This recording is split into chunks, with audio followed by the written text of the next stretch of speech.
for unity. Trans Nzoia Governor George Natembeya has dismissed claims that the late Raila Odinga instructed ODM cabinet ministers to remain in President William Ruto's government. Speaking during Mashujaa Day celebrations at St. Mark's Boys High School, Cherangani, Natembeya said the claims were false and that ODM members should not be forced to support the government. Sasa wengine wanaanza kudanganya jana kwa matanga. Ati Raila aliwaambia akikufa ati wabaki kwa serikali ya broad base. Aliwaambia wapi? You are lying. Mara Raila alikuwa anajua anakufa. Hii gift ilipata tu kwa ghafla, aliwaambia serikali goodbye kwa broad base government. Lying was not part of the ideals of Raila. Raila was a man who was committed to the truth. Say the truth and face the consequences. Wale ambao wanataka kwa broad base government, do that by choice. Choice because you believe it's good. Lakini mseme kwamba Raila alisema alikwambia wewe wapi ama uliota. Watu waache uongo bwana. Uko na freedom ya kukaa kwa serikali. But don't make it kwamba sasa iko ni obligation kwamba Raila alisema ubaki kwa serikali. Hapana. That's the news wire. I'm Leo Baga, and remember to continue enjoying the EPL marches across our radio stations, Berur Radio Maisha, and right here on SpiceFM.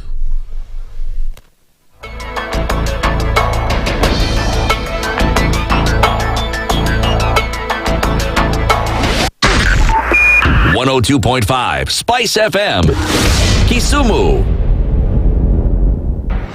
The following takes place from 6 a.m. to 10 a.m. every weekday on Spice FM. We look at the utterances of leaders who are aligned to broad-based, who were initially in ODM. We thought they stand for something. Now they've been exposed. Because we are a third world country, we are poor. And not because we don't have resources, but we have been robbed senseless. Look at the wasteful expenditure. Look at how large government lives. And we've said this is something that can be controlled. It happens in many other countries. Internally, we used to stand and tell him, boss, hii kitu ni mbaya. And you'd say, now he doesn't let me tell you. You saw the other parliamentary group meeting. People went there, sat, listened, looked at him. There was no plenary, left. The Situation Room, Kenya's biggest conversation. The following takes place from 6 a.m. to 10 a.m. every weekday on Spice FM. You have land, Dennis. Yeah. Okay, your own land. You use your own money to build it, and then you sell it to yourself. But we don't want foreign troops on Kenyan soil. But surely it goes a little bit deeper. This is it. If you find the tree is withering, then you call the person who is managing that tree. Come around. Yeah, Why don't tell me what is first of all, what's the problem? Yes, what is the problem there? How do we expect ourselves to move forward as a country? The Situation Room, Kenya's biggest conversation. The following takes place from 6 a.m. to 10 a.m. every weekday on Spice FM. He is himself actually has admitted that he bribed members of parliament, so... he admitted that he bribed members of parliament? Well, when he said... The government. Yeah, when he said that he gave the 10 million was for what? We're always quick to point faults in somebody else before you look at your own faults as a person. If it was Kanu's day, hii amuka naye leo, ungekuwa umeenda bali sana hii. So when we must celebrate you. There are 600 million people now globally estimated to be living with diabetes in the world. So it is a major health problem. It's the largest single disease rising pandemic that we're dealing with right now. The Situation Room, Kenya's biggest conversation. The following takes place from 6 a.m. to 10 a.m. every weekday on Spice FM. Presidency is fairly interesting in the sense that it will actually take us to a new consciousness. Swali zile watu hawaulizi na swali muuliza na shangala ni aje kwani huku kunaendaje? 30 billion shillings annually on travel alone in public service. A Kenyan can even demonstrate every single day of his life that Ruto must go. That is the only message of his demonstration. That is his right. That bribe blinds the eyes of the wise and subverts the cause of those who are in the right. This is the Situation Room, the only way to start your day. The following takes place from 6 a.m. to 10 a.m. every weekday on Spice FM. SRC's mandate is constitutional. It's not an advice. It's actually something you must do. Like now, you abandon, of course, the narrative of wheelbarrow, Mutomjengo, Mamamboga, and all those, that rosy narrative. Your expenditure is 3.3 trillion, and you're collecting only 2.5. Out of that 2.5, you're spending 1.8 trillion to service loans and so forth.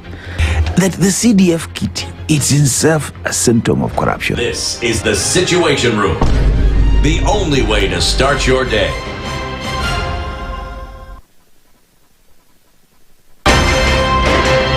If we just gloss over issues and hope that time heals, then we might find that in generations to come, we might be back at the same situation. And the whole thing is born of stolen elections. Spice. When it comes to the decisions you make, you must be independent. There's no way you can allow one institution to dictate to you how you're going to conduct your operations, how you're going to decide cases. It's a no. When you weaken the institution to the point where they cannot take action, then you realize that politicians have to come up and now start dealing with the issues. That conversation has to die. Our politicians do not like the hard stuff. We must insist on the path of doing things right, whether popular or unpopular. Money changes hands. That is a fact. If you have political goodwill at the highest top, like in Rwanda, then corruption will be an issue of the past. If you don't have political goodwill at the top, we will pass laws, we will amend laws, we will continue passing laws and re-amending laws, and nothing will happen. This is the Situation Room, the only way to start your day. Good morning, and I love your show. Thank you. Having come from a Kikuyu radio background, I migrated to Spice because of the content. I was born in a slum, but somehow I got a break in life. So sometimes when you see the sweating coming out because of the passion and whatever it is, behind the noise, there are people. And we share the same umbilical cord. It shouldn't be like that. I am so disappointed. We used to tell Honorable Raila Amolo Odinga that he's doing policy of conmanship. And even President Uhuru Kenyatta, serikali hii ndio iko na conmanship ya hali ya juu. You cannot promise people that you reduce tax, then you double. In politics, there is the issue of trust. For you to turn around and then stab the same people who gave you that trust, there is no other level of dishonesty. Imabo, utaona dunia tu. The Situation Room, Kenya's biggest conversation. In this country, 6 families and 8,000 Kenyans control 90% of the GDP. We are not a country. We are a plantation. We work for Ruto. When you're telling the judges court orders are papers or they will not obey court orders, they're sitting and you're seeking orders from them. So how are they supposed to interpret it? Isn't it an oxymoron? When you see a judiciary that seems to be under some control somewhere, you start questioning. We have very powerful governors, but they don't use their offices to serve the people. If you are not shameful to do what you are doing, why should we protect you? I'm human. Everybody's human. So when you're told, kuja tuongee, I mean, you'd be a fool to say, staki kuongea today. Conversations have to be had, you know? People in leadership should only go into leadership if they are ready and willing to change the lot of the people. The Situation Room, Kenya's biggest conversation. Mature, intelligent talk every morning. Spice up yourself. Mornings done right. 94.4 Spice FM, Nairobi. Imagine. Yeah, but just imagine. Hebu imagine again. Oh, bado hauja imagine. Yeah, but just imagine. Bado Not yet. Hauja imagine bado. Allah. Hebu imagine tena. No, imagine. Bas, una imagine sasa. Imagine. Imagine. Just imagine. Yeah. Otherwise. Good morning. Good morning. How are you? I'm fine, thank you. How are you doing? I'm good, thank you. I feel like I have not seen you in forever. Yeah. But niko salama nashukuru. Uko salama? Yeah. Last time we left one another, there were many things happening. Yes, that was Thursday, no? That was Thursday, actually. Yes, it was. And just looking into so many things that happened as a result of the passing, and then after, of course, the funeral and burial of the late Honorable Right Honorable Raila Odinga. That happened, and here we are. Good man. Good. Karibu. Yeah, good man, for sure. So, good morning and welcome. It's already, and while you were away, it's already the 21st of October. Yeah. October saying, guys, I'm not playing with you, and I'm already just 10 days into the end of October, and then we're getting into Ember proper. And there's just 2 months left into the year. So, guys, Karibu Sana, and very good morning to you. We're getting into the Situation Room this final week, rather getting into the second to last week of the month. And good morning and welcome. So we've not been here for a couple of days, but of course, just being able to take in the situation around the country and indeed what it portends for the world. But here again on Tuesday, and we're back into it. And this is a Situation Room. Ndu and Dennis Aseto with you this morning. Dennis Okari not going to be with us, unfortunately, bereaved and has to attend to a funeral over the next couple of days. So, of course, wishing him all the best and keeping him in our prayers. And the conversations will continue, and we will have them this morning. So our live streams are up on YouTube, Facebook, and on X. And Lydiah is here. Lydiah is here waving and saying, everybody, good morning, making things happen. Christine is also wearing two hats. Literally. If you don't know, you know. If you know, you know. Christine making things happen, making sure that you can have a look at these conversations through the day and even days after. So getting those wheels turning back there. Always good to come in and have these conversations with you this morning and every day as we do. Our live streams are up on YouTube, Facebook, and on X, and our audience on KTN. Very good morning to you. Everybody who listens silently and contributes to this conversation, thank you for doing that. It's interesting because over the last couple of days I met quite a number of folk who said, you know what, just let's have these conversations. It's necessary for us to do. I learned so much, and definitely voices that we need to hear and amplify. So it's sometimes tough to wake up and get it done, but let's do it because the lives that it impacts, very, very important. So thank you for always joining us as you do, and we'll talk to you in just a minute. Let me let you know the conversations that we'll have today. We'll talk with two people today, and just as we get into it, let me let you know who those will be and those conversations that we will have. Sawa. We're going to start off at 7 o'clock with the conversation. Of course, then following in from lessons from Raila Odinga's legacy, lessons on political alliance building. Tony Goshoka, who is the former chief of protocol for Prime Minister Raila Odinga, joins us at 7. So Tony Goshoka will have that conversation with us at 7. And then at 8 o'clock through till 10, Martha Karua is the party leader of the People's Liberation Party. We're going to be looking into the quest for opposition cohesion inside the People's Alliance talks. What really is going on here? Martha Karua joins us at 8, and we'll go into this conversation. We'll go in depth. We'll look at some intrigues. Of course, we'll talk about, some of the things that she planned with Raila Odinga, and then, of course, now looking at how she would have been, in this case, had he been president, she would have been president today. So just looking into some of those conversations, we'll talk about that with her at 8 until 10. So that's what we have in store today.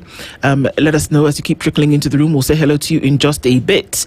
Before we do that, I don't know where Dennis Aseto has taken us this week, but let's go. We are in a country called Cabo Verde. Cabo Verde, also known as Cape Verde. I once met a lady called Gisele from Cabo Verde. Why are you looking down when you said it like that? Gisele, no. Good memories. Okay, sawa. Gisele, yeah.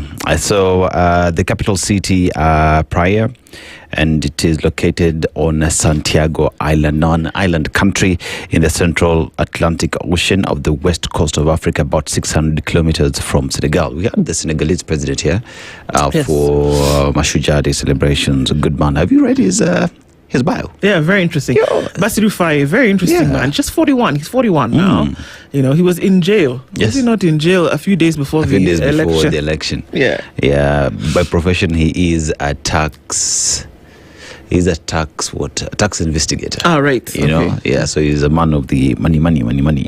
Yeah, official language is Portuguese, and they also speak one called Crioulo, which is Cabo Verdean Creole. Yeah. But let's go to the proverb that Cabo Verde gave us today.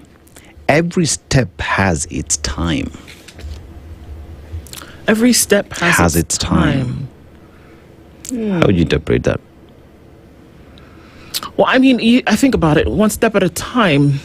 You if you're going to move in a certain direction, if you're going to go a certain place, that you can't put, I guess you can't put the cart before the horse. That there's an order that you need to follow. And if you don't follow that order, you will get in trouble in one way or another, or things will not turn out the way they were supposed to. So things are ordered. There is step. There is, there's the rhythm that you should follow. And I think that's it for all of us. We've got to step into it. And you take one step at a time, and you take it in a particular order. If you don't, you mess up the thing. You mess up the pattern. So I guess it's a lesson as well, isn't it? Yeah, I look at it in terms of everything has its time, So you want to become the greatest engineer, you got to go through classes. You got to love physics, you got to love STEM subjects for you to end up being the greatest engineer there is, So you can't get there before going through the process. Absolutely. So just being patient and working towards the goal that you want to achieve, And trust the process, I guess, as well. Trust the process. Yeah. Yeah. All right, that's a good one. Interesting. One step at a time. Every step has its time. Every step has its time. Okay, guys. The only time both steps will move together is when you jump. But even if it's walking, every step has its time. You can't walk two steps at the same time. Yes. Otherwise, you're not walking. You're not walking. You're doing something else. I love it. Somebody said they saw me in Kitui. I swear it wasn't me. I saw you. In Kitui. So through my TV. Wallahi, I was not in Kitui. If you saw me in Kitui, hey, those are problems. I know. Wacha salimi watu, sindio? Kabisa. All right. Hi, SpiceFM Shak Bet. Good morning to you. How are you doing? Karibu sana. And thanks for joining us in the room today. Peter Kiarie tuned in from Mombasa. Then Moses said to him, if your presence does not go with us, do not send us up from here. May the Almighty's presence go with you this week. Amen. Peter, good morning. Asante sana. Agola says, good morning, Spices. It's been a minute. Indeed, it has been a while. Thank you for keeping it together and joining us as we get back into it today. Robert Mbogo says, good morning, everybody. Tuned in from Mombasa. Good morning to you. And Desmond Ortiz says, soon Baba is going to miss on newspaper headlines as he used to trend. Ooh, rest in peace, Jacom. We still remember. Yeah. For sure. Rose Gray says, tuned in from Menera. Morning, Team Spice. We are still mourning, indeed. Today's a seventh day of mourning, as it were. Yeah. Stanley Ngashe says, good morning, Team TSR. Great lessons around culture passed on to the future generations at Bondo. Rest well, Rao. King Dave says, good morning, the living ones. We thank God for another precious day. Indeed, we do. Don Salbo says, yes, Baba is gone. Baba is buried. We are still mourning. Ask Okari and Aseto. We'll ask Aseto, is it true that Baba told them, as they screamed, Baba told me at the burial ceremony? Are we able to prove it? That's a debate. Time will tell. Indeed. Are we able to actually prove? Everybody had a thing. Baba told me. Everything had a thing to say. Even me, if I want, I can have something to say. Yeah. Baba told me. Baba told me. Yeah. So, only that Baba is not yet confirmed that. So, yeah. Rest in peace, Baba. Wishing you all God's peace as we mourn Baba. Did well on TV. Where did you people see me yesterday? I saw you. Where? Eugene Odiambo says, life without Baba won't be easy at all. Nevertheless, life has to continue. Go well, Jacom. Good morning, Team Spice. Good morning to you. Tuned in from Kikuyu is Eugene Odiambo. Carol Nyambura is tuned in. Our Penda Sana, wishing you a blessed day ahead. Thank you so much. Isaac Hale, good morning. DND, yes. What is going to take to keep you legends on air through the holidays? Ask Lydiah. What's it gonna take? SpiceFM withdrawal is no joke. I need my daily dose. Sawa, watch how we deliver a double today. Sindo. Michael Olande says, bonjour mes amis, bonjour à toi. Jogu Monica says, good morning Spice. Maisha inaweza kuwa ngumu bila SpiceFM. It feels surreal that Baba is no more. I can't wait for the coming days politically. Itakuwa noma. Kibagendi bado anakuja. Anakuja wapi? Tunamtafuta usijali. Don't worry, we'll ask him. Wagwan. Go to Ogembo says, good morning team. Tuned in. Simon Marty is tuned in from Mombasa. Sarah Kilonzo says, good morning Spice. We are back to normal business. Rest in peace, Ryla. Where and when was the public participation of the bills Ruto signed into law? C'est la question, no? Oui, where was public participation, you guys? Dan Steele Lagat says, good morning Chabebe. Good morning to you. Missed you. We will miss Baba more, indeed. Josh Willie says, good morning. Wish you all a blessed day. Kim, my goodness, where have you been? Good morning. You're greeting yourselves? Okay. Have a blessed day and favored life now and beyond. Leo's hello, Princess Ndu. Good morning to you. Dennis and Aseto, welcome back to Shuja's. Asante Sana. Kenya slowly but steadily becoming a fund nation, but for the important thing like education, health, food, security, nada. Zach OK says, good morning, Spice family. Minneapolis, Minnesota tuned in here. A new era and dispensation. Situation room, spices. We here. Erica War says, good morning, guys. Good morning to you. Kisa Daniel is also tuned in this morning. Christopher Ogore says, tuned in from Maseno. I feel like part of me died, but it shall be well. Fare thee well, Jacom. Washoga Toto says, good morning, Ndu and the boys. Do you know how many bands we could come up with? The names for our bands are amazing. It will take, I pray that Kenya will mature politically. Have a great day and a week ahead, indeed. A good prayer to have. Bree Bishanga says, good morning. It's a new week, indeed. It is. Nyaundi says, good morning. Bwangi Juma's here as well. How are you this blessed Tuesday? We're doing all right. Fiery Red is tuned in and says, good to be back. Asante Sana. Peter, not quite sure. Let's look into that and I'll come back to you. Esil Nzomo says, good morning. All condolences to the Odinga family. We're all still sad. Abraham Kimeli says, good morning. Can Martha acknowledge that Raila won the election in 2007? Well, we'll ask her when she comes, won't we? Iregiwa he says, good morning. Nice to see you back ready for our daily dose. Asante Sana. Good morning. The Nairobi says, good morning, team. Kasongo is overworking. Oh, okay. 2-term, you say? All right. Sokoine Olepunda says, good morning, Team Spice. Ndu nilikuona Kitui jana. Walai haikuwa mimi. Pan-African Kenya says, good morning from Nairobi. George Okoh is tuned in this morning and says, good morning to everybody. Why wait to honor the Prime Minister after his demise? He can't appreciate when he's no longer here. Okay. Tanai Naisuma says, good morning, tuned in from Nairobi. Dr. Venvik says, Sija believe Rao Hayuko. I know.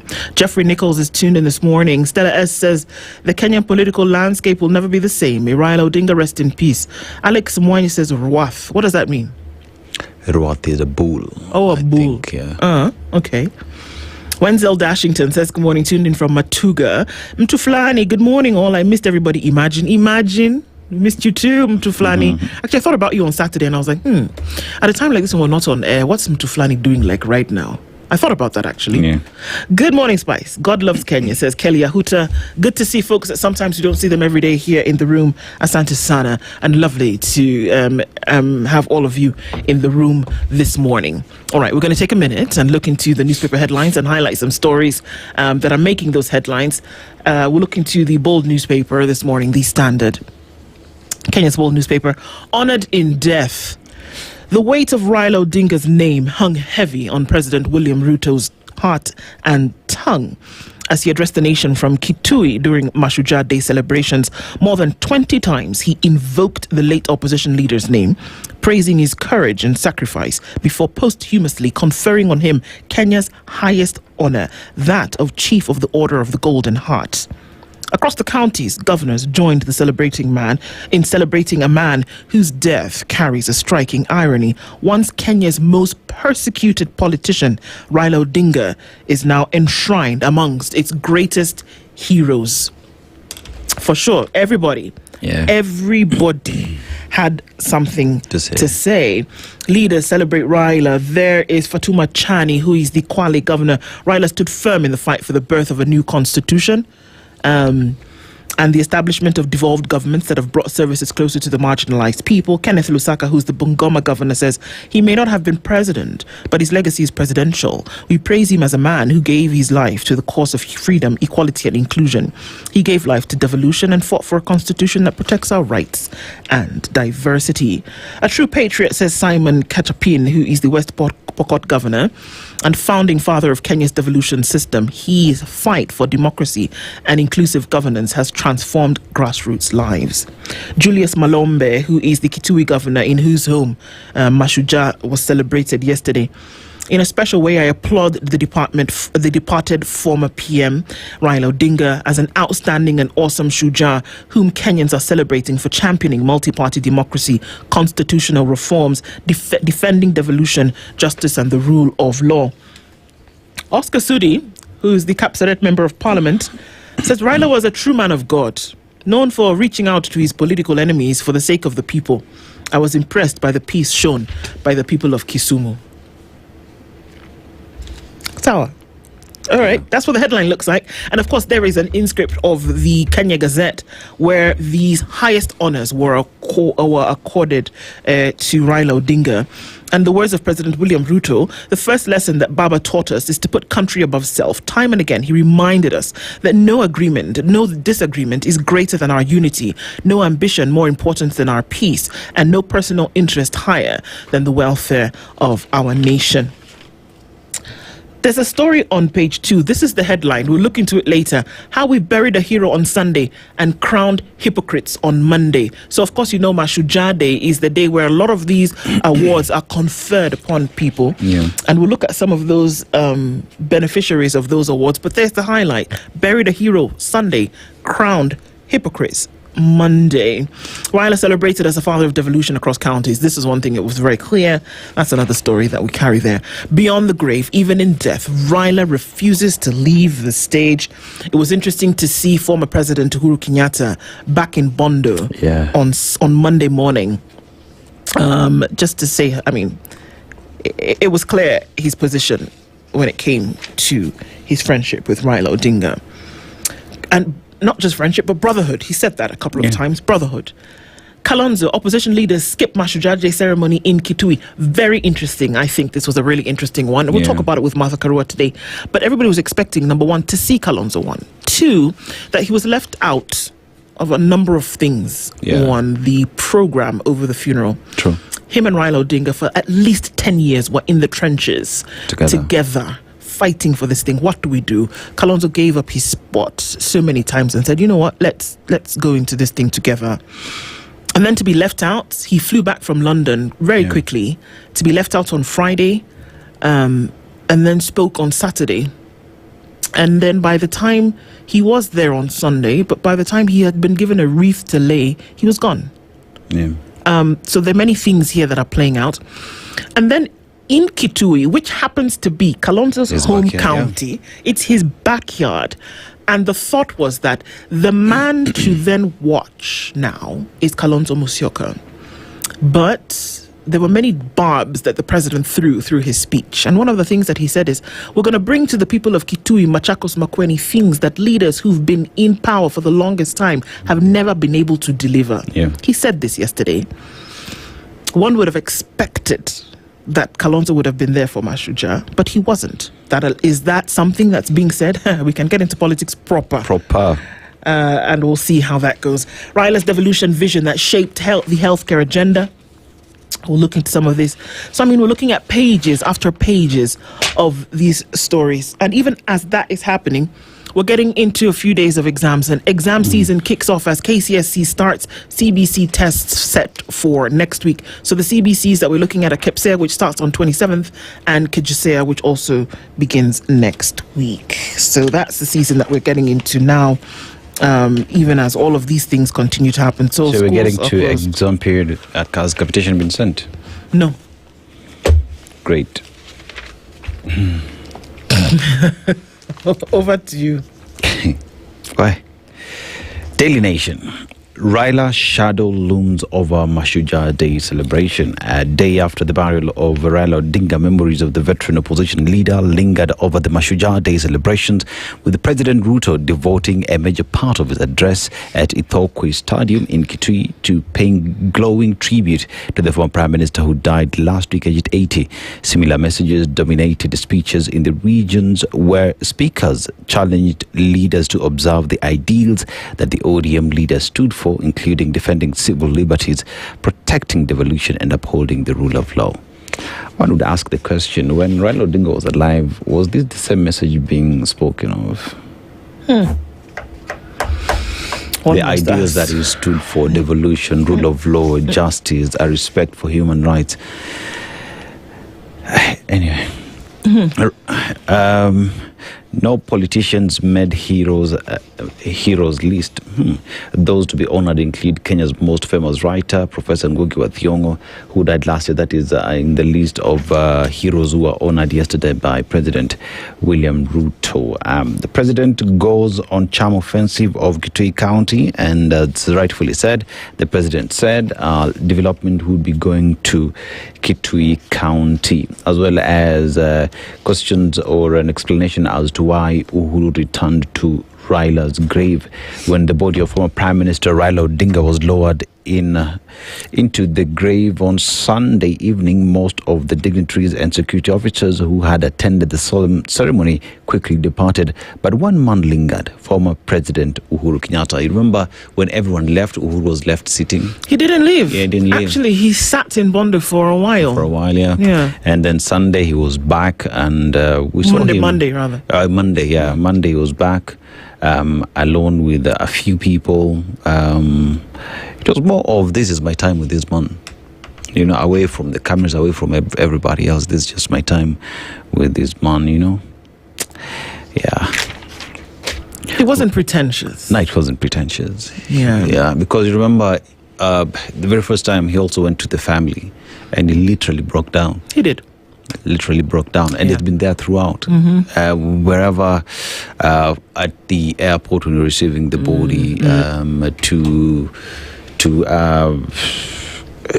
mention it. To Nyayo, and then going to Kisumu, and then Bondo, and then coming back to Bondo Monday. He was there. Yeah. He is there. But then again, there is a fresh blow to Treasury's e-procurement plan. Why? Parliament has delivered yet another setback to the National Treasury's push to enforce the controversial electronic government procurement system after a committee tasked with the implementation of House resolutions annulled 2 additional circulars tied to its rollout. Now, the National Assembly Committee on Implementation has recommended that the House void to the regulations after the House voted to annul circular number 4 of 2025 of August 12th. So pretty much this e-procurement plan itangoja kidogo. Kiasi. You want to look at the Star? All right. Okay. On the front page of the Star, Ruto to craft new power plan upon Raila exit. Okay, not too soon. Yeah. So the people who might be in this power plan, as you see on the front page, I don't know, but the person who said that a picture says 1,000, tells 1,000 words, or whatever the phrase is. So there are people here apparently that might form part of a power plan. Deputy President Kithure Kindiki, Prime Cabinet Secretary Musalia Mudavadi, Homa Bay Governor Gladys Wanga, and of course Chair of ODM, Mining and Blue Economy CS Hassan Joho, who interestingly enough on Sunday said, I will do ODM and Raila Odinga. That is all I'm going to do. So let it not be confused in your head that I'm going to do anything outside of what Raila Odinga would have wanted me to do. I don't know what that means. People were speaking in parables. But the one person who did not speak in parables was Edwin Sifuna. Yep. And he said, look here, what are you guys talking about? Who told you that ODM is not going to field somebody in 2027? Baba and he said this in public. Yeah. He said it publicly. Who told you? Stop spreading rumors. So it's going to be a very interesting time moving forward in terms of who's going to do what. The Star is giving a bit of an insight into that. And we're probably looking at a couple of days when we're going to start to see these formations of a political nature. It is going to happen. We're still in mourning, but it is going to happen because people need to fast align themselves. Remember that November 27th. Is just a month and 6 days away. That's a by-election that's taking place. And remember, we've been told that this is a litmus test to see what will happen come 2027. So people want to align and they want to do it now. They want to know which way forward. And this is when you'll be able to separate the wheat from the chaff as concerns what all these people who've been saying, Baba told me I was with Baba, I sat under the table when Baba was eating, and he told all of those people. You will be able to separate and be able to know truly who is where. It's going to happen, and it's going to happen very quickly. His best bet is to lock Rift Valley vote 100%, giving him a head start. of 3 million votes. That's what we are being told that they want to do. Okay, so, well, let's see. Time will tell, and it may not be too far from now. First time Raila used a presidential jet amid his flights with Moi. That's a story that's carried there. And there's a story here about a death sentence upheld for a border rider despite appeal. James Kamau was sentenced to death for robbing a rider of his motorcycle along Nairobi's Uhuru Highway in 2014. And now, despite his spirited appeals, he will have to remain on death row. So, robbery with violence is a capital offense under the Penal Code, and usually the highest sentence is actually death. Both the High Court and the Court of Appeal upheld his conviction and sentence. The robbery took place in 2014. According to the court records, Kamau, together with his accomplice who was not arrested, violently robbed Jeffrey Ndeto Mutuku of a Honda motorbike, registration number KMDG 508M, valued at 99,000 shillings. You've done this, but then it looks as though you will not just go to prison, but you will be on death row. My goodness. He was found in possession of the stolen bike shortly after the robbery and failed to give a credible explanation. The court ruled the evidence met the legal threshold for robbery with violence. It is a capital offense. That's a tough one, but hey. Ruto to craft new power plan after the death of Raila. Of course, that's what it looks like. How Odinga's death could change the 27 election matrix. It definitely will. There's definitely no question. It has already. There is no question about that. And also looking at Nyanza, big names likely to fill Raila's void and chart a new course. Senator Oburu Oginga, of course, Raila's older brother. Siaya Governor James Orengo, who, interestingly enough, gave a scintillating speech in Bondo on Sunday. And if you didn't get what he said, perhaps you need to go and listen to it again. Not just to us who listened, but to the people that he was speaking to. Embakasi East MP Babu Owino is another name that's coming up there, and folks are already talking about him. But hey, also, he didn't say a word. During the... of course, he was not given. He stood up and was recognized as a member of parliament in the ODM party. But the crowd spoke. Yeah. Especially in Nyayo. Yes. Because I remember he got in and was just walking, and the crowd spoke. Even outside Parliament, on the very day when they were climbing the gate. When the itinerary changed from Parliament to Kasarani, he's the one that got everybody to calm down. Yeah. So that's something. He didn't open his mouth, but something was said. Yes. And it's getting everybody with their knickers in a twist, unfortunately. Energy and Petroleum CS, Opiyo Wandayi, of course, is one that's there as well. Radieda, Member of Parliament, Otiende Amolo, and Homa Bay Governor Gladys Wanga. These are all names that are, of course, now starting to come into it. MyGov this morning gives a tribute to Rights Honourable Raila Amolo Odinga, and that's the weekly review coming in from government. So those are some of the headlines that we're looking into. We'll look into some of these stories in detail. I pass it over to you. Want to go with one? Let's go. Okay. I want us to look at what is being said right now.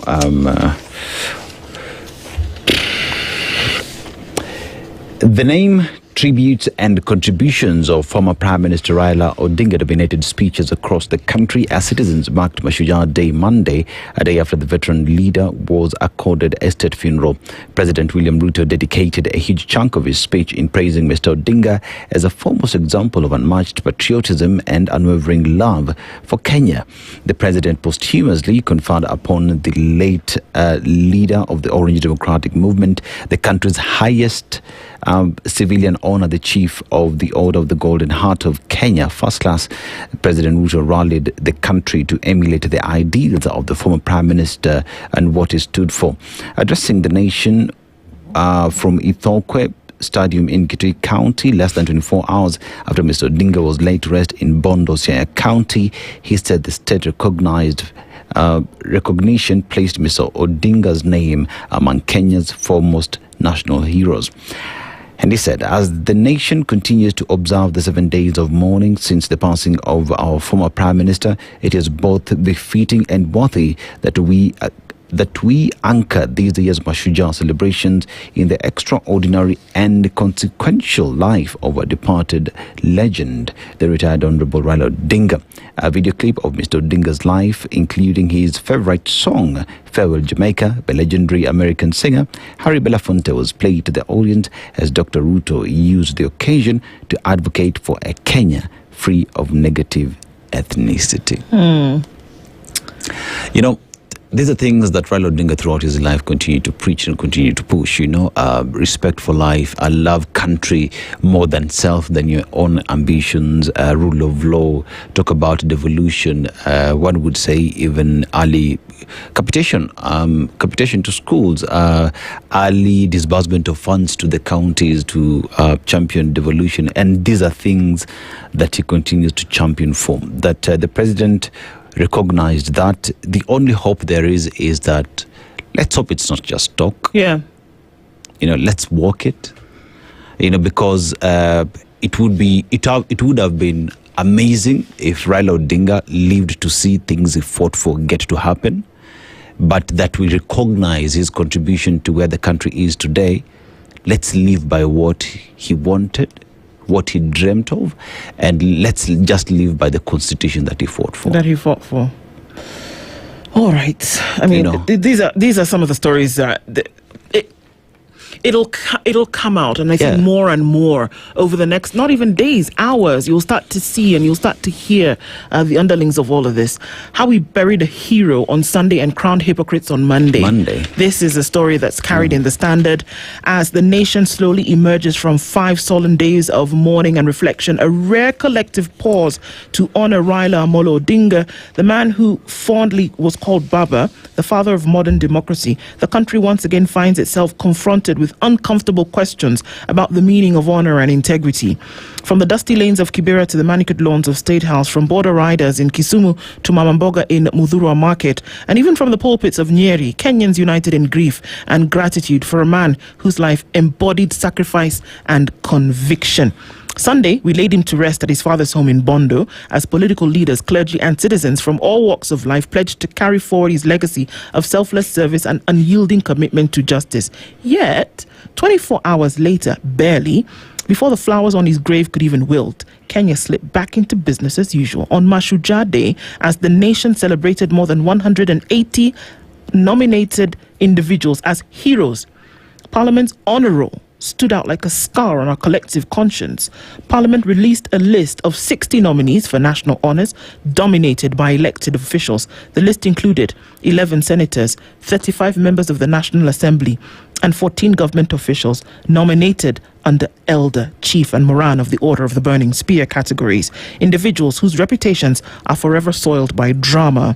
The irony could not have been sharper, coming barely a day after Kenya buried Raila, a man whose entire life embodied integrity, sacrifice and the fight against impunity, as eulogized by many of the very individuals who went on to preside over these questionable honors. Ledama Olekina is one of the beneficiaries. Wahome Wamatinga, who is the senator in Nyeri County, nominated for Chief of the Order of the Burning Spear. Ledama Olekina has been nominated for Elder of the Order of the Burning Spear. Mohammed Said Chute, who is a senator Marsabit County, nominated for CBS. David Wafula, Senator Bungoma, nominated for CBS. Jonas Mwashusha, Senator Taita Taveta, nominated for CBS.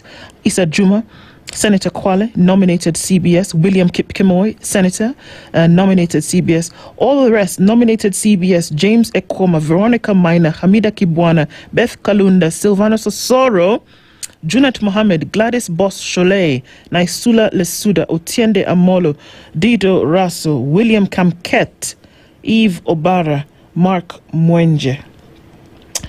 So do that with that information as you... The question is, of all the individuals, so Raila Odinga getting the highest honors the country can never give an individual for their service. It is out there for everybody to see. Let's go to that list. Pick any name and tell me. I don't know. What you remember them and what it is they've done. I'm looking at these honors that will be conferred on somebody. And of course, hearing the comments that you ask yourself the question, do we just pass them out? That's the question, yeah. As in, okay, anybody can have one just because you've not had one before. What's the criteria? And everybody needs to have one. Isn't it a serious thing that you confer these honors on somebody because of either a lifelong commitment that they've made towards a particular cause, or a contribution, that they've made, something that they've stood for no matter what, that they've achieved certain things as a result of this, dedication that they have? Wouldn't that be how you would honor individuals? But it does appear as though these honors are, okay, well, it's 2025, you never got a shot at it before, so let's give you one. That's what it looks like. Because what's the threshold that you need to have crossed in order to then be attaining of these honors? When you're ticking these boxes, what are some of the must have achieved, some of the achievements that one must have for them to be considered for this? Remember, Ngugi wa Thiong'o was equally awarded, but let's just talk about it. If you look at what it is done, you can place your finger on it. But anyway.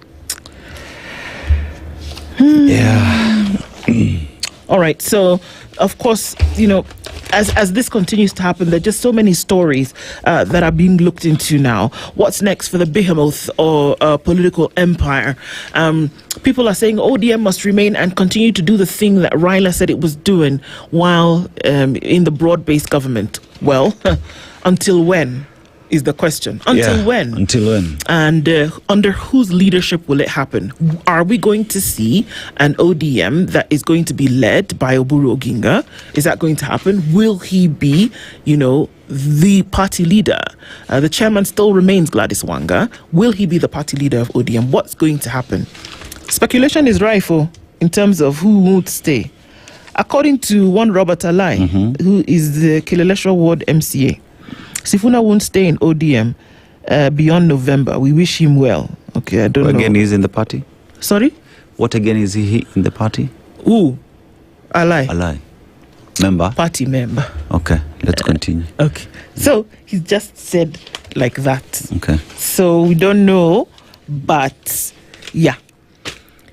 If there was anybody who was very clear about his position, and if you woke him up in the middle of the night and asked him to recite it backwards in another language, this was Edwin Sifuna, and he would be able to do it. This is the position, this is what Baba said, it's what Baba says I will do, and I'm speaking this as Edwin Sifuna. I have my own mind, but I'm standing here. Many times Raila would be right behind him, and he would say it, and this is it. And I'm telling you that if it had not been endorsed by, agreed upon by Raila Odinga, Edwin Sifuna would not be saying it. So, you can say what it is that you want to say, but how this ODM will remain intact. People are saying ODM, everybody's agreed that ODM must remain intact. The how is what people have not agreed on, and it looks like they may not agree on for some time. The how part is easy to answer by asking the question, do they embody the character of the man Raila Odinga and what he stood for? If they buy into these things that Raila Odinga stood for, then it would be easy and no-brainer that ODM would stand using certain values. But if the members in there do not even understand what Raila Odinga stood for, then the question is, how will they stand together? If there's already a split, or if there's already friction or tension, you're going to have to ask the question, okay, so how are we going to do this when, Because on whether even to have a candidate in 2027, did Raila pronounce himself on the same? He said, who told you that we're not going to have one? Exactly, and that's exactly what Sifuna was saying. So everybody else who seems to be saying the contrary, you have to ask them the question, why are you present when Raila Odinga took a position on this matter? And what's your position on the same? He said it publicly, and interestingly enough, Edwin Sifuna went to the point where he even quoted the hotel on the date when he said this thing. If you were not there, it is in the public arena. It can be played for you. Yes. We can see what he said. So, like I said, this week, it's not too soon for politicians. The likelihood of them being pronouncing themselves on this particular issue is very high. And we're going to start to see it. We're going to start to hear it. Insensitive or not, we're going to hear it. Yeah. So there's this issue of the exams, yeah? So let's talk about this. The 2025 Kenya Certificate of Secondary Education examination begins today. These will be followed by Kenya Junior School Education Assessment and the Kenya Primary School Education Assessment concurrently next week for 3 days.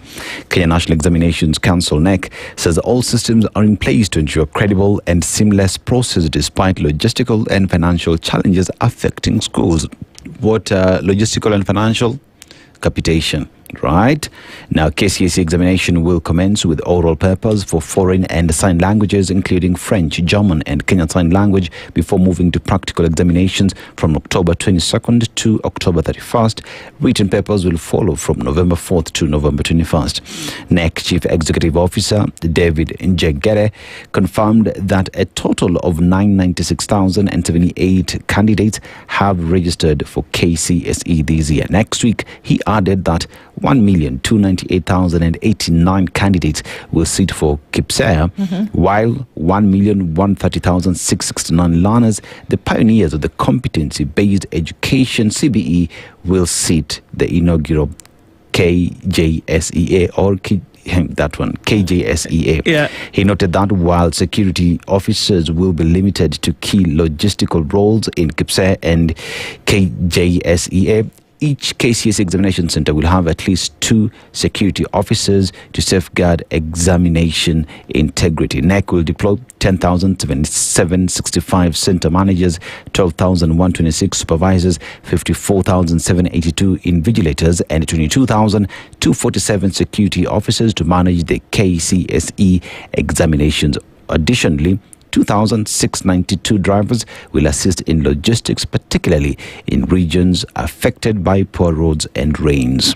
NEC Chairperson Julius Nyabundi assured the country that all preparations were complete, noting that fairness and transparency will guide the entire process. Okay.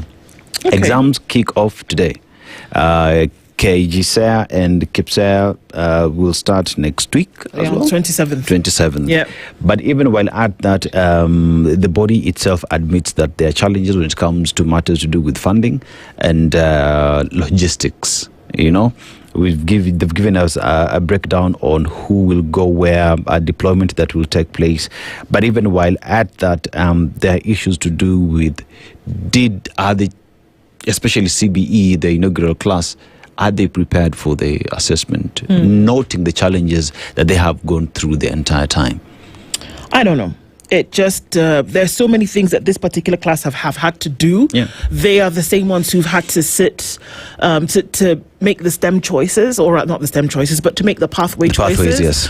And then now they're sitting this exam, which we're told is just an assessment. It's not what will allow you to go to grade 10. It's essentially to assess where you are. But the thing is, for me, whereas before an exam would place you in the next class, if this is an assessment, that means that your incoming teachers, your incoming teachers should be able to look at your grades and then say and that's what the whole that's what the whole curriculum means. That when you assess a student, that you now, my teacher, as you're coming in, you know that I scored this, or this, and this is where my competency reaches. This is where it lies. So when I come into grade 10 next year, you should be so in touch that then you're able to guide in a particular. That's what competency means. I think we use it. It sounds sexy. It's a curriculum. We use it, but do we really know what it means? When we're looking at a competency-based education, that's what it means.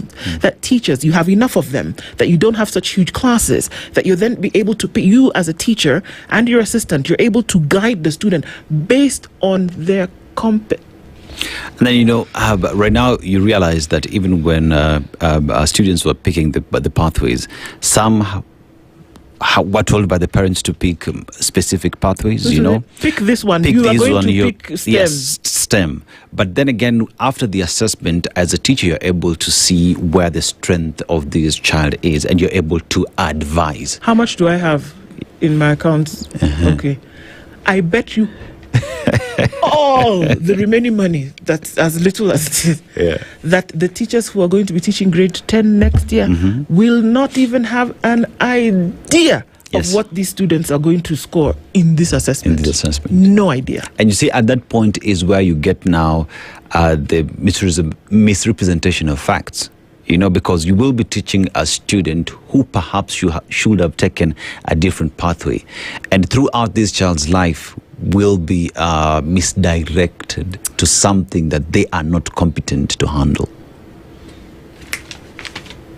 Meanwhile, walimu wanasema, what's his name? Ministry of Education schools have grappled with several challenges ahead of the national examinations. Guess who that is? Chairperson Willie Kuria, a Kenya School Heads Association, that government capitation is a big problem. Sasa, if you've not paid okay, so the money that you sent essentially was going to take care of a balance of term 1 and a little bit of the balance of term 2. You still have a balance from term 2 and you have the entire amount of term 3 having not been paid. Yeah. What do you expect that they're going to do? So schools will close early. They've already closed. Yeah. Children have gone home. The only children that are coming back to school are the Form 4s and some of the grade 6s. The grade 6s. Yes, they've closed. High schools, by the way, some high schools have already closed. So Form 2s and 3s in some schools have already gone home. Go home. Yeah, because what are they keeping them in school for? There's no money. There's no money. Some high schools have actually sent their children home, and that's what we're dealing with, and we'll continue dealing. Good morning, 7 a.m.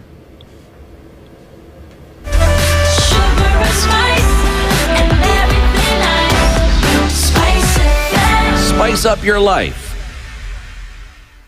The latest news from around the world. 94.4 Spice FM.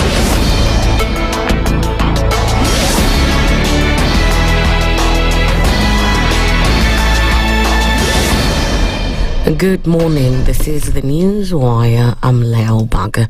Remember to continue enjoying the EPL matches across our radio stations. That is Berur, Radio Maisha, and right here on Spice FM. The 2025 Kenya Certificate of Secondary Education exams are scheduled to start today with over 990,000 candidates registered for the exam. Next states that the examination period will run from today to November 21st, beginning with French, Sign Language, and German as the initial subjects. Practical exams are set to take place from October 22nd to 31st, covering subjects like home science, art and design, woodwork, and metalwork.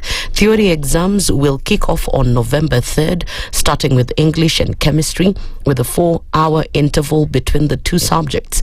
The examination period will conclude on Friday, November 21st, with students completing Physics Paper 3, which is a practical exam. Meanwhile, Trans Nzoia County Commissioner Gideon Oyagi has said they've already received the KCSE Form 4 national examination papers and have ensured all candidates have the best environment to sit for the exams. He urged teachers to continue preparing candidates and warned those who will be involved in cases of cheating. Huu ni wakati ambao sasa tunajiandaa kuanza mtihani, na sisi kama walinda usalama tayariza vilivyo kuhakikisha tumepeana usalama wa kutoza. Mtihani tumepokea, na sasa walimu wetu wale ambao tunaita vigilators pamoja na supervisors wamejiandaa kuhakikisha kwamba watoto wetu wamefanya mtihani kwa mazingira ambayo yanafaa. Regarding cases of teen pregnancy and early marriages, Oyagi urged parents to cooperate with the administrative officials and the police to eradicate such cases. Na niulize wazazi, tukiwa tunaelekea kufunga, tuhakikishe ya kwamba tumechunga watoto wetu. Mimba ya mapema imekuwa kero hapa Trans Nzoia. Gender based violence imekuwa kero hapa Trans Nzoia. So ni wakati wetu wa kuhakikisha kwamba tumechunga watoto wetu, sana sana mtoto msichana. Tumekuwa na cases of defilement, na tunahitaji mchango wenu ili kuhakikisha ya kwamba hakuna binadamu, hakuna mtoto msichana ama kijana atadurumiwa na mtu yoyote. ODM Deputy Chairman Simba Arati has now urged President William Ruto to return to the party, describing him as one of the founders of ODM. In his Mashujaa speech in Kisii, Governor Arati said that if President Ruto returns to the party, he'll fly the ODM flag in the 2027 general elections. I want to urge him out of the meeting of yesterday and today, Mheshimiwa William Samoei Ruto, wewe ulikuwa, you were a member of ODM. How I wish when you're going to sit down that you come back to your former party, ODM. If you came back to ODM, definitely we'll have you as our flag bearer. Definitely we'll have you as our flag bearer. If you came back to ODM, we will fulfill the promise Baba had a vision for. Arati, who is also the Kisii governor, used the opportunity to acknowledge that ODM has begun to falter following the death of the late Raila Odinga, urging supporters to maintain unity. But for sure, I know hard times are ahead of us. We will go through it. I know crocodiles are there. They have emerged. They'll try to swim above the waters. We will be there to handle them as Simbarati, the governor of Kisii, and the deputy party of ODM. I can assure you that in 2027, we will have our candidate, ODM candidate, as our presidential candidate.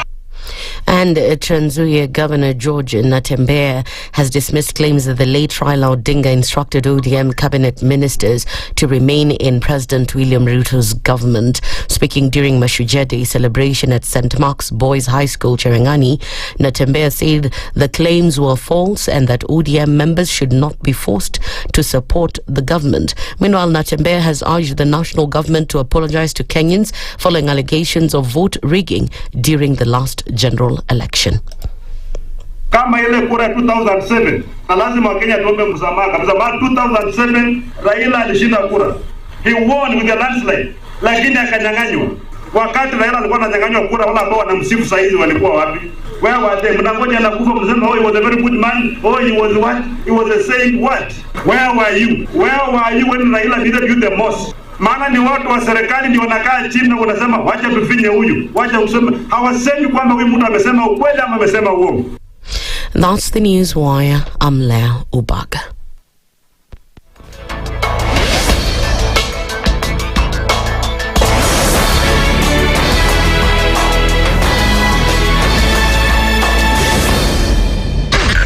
SpiceFM, Nakuru. The following takes place from 6 a.m. to 10 a.m. every weekday on SpiceFM. We look at the utterances of leaders who are aligned to broad-based, who are initially in ODM. We thought they stand for something. Now they've been exposed. Because we are a third world country, we are poor.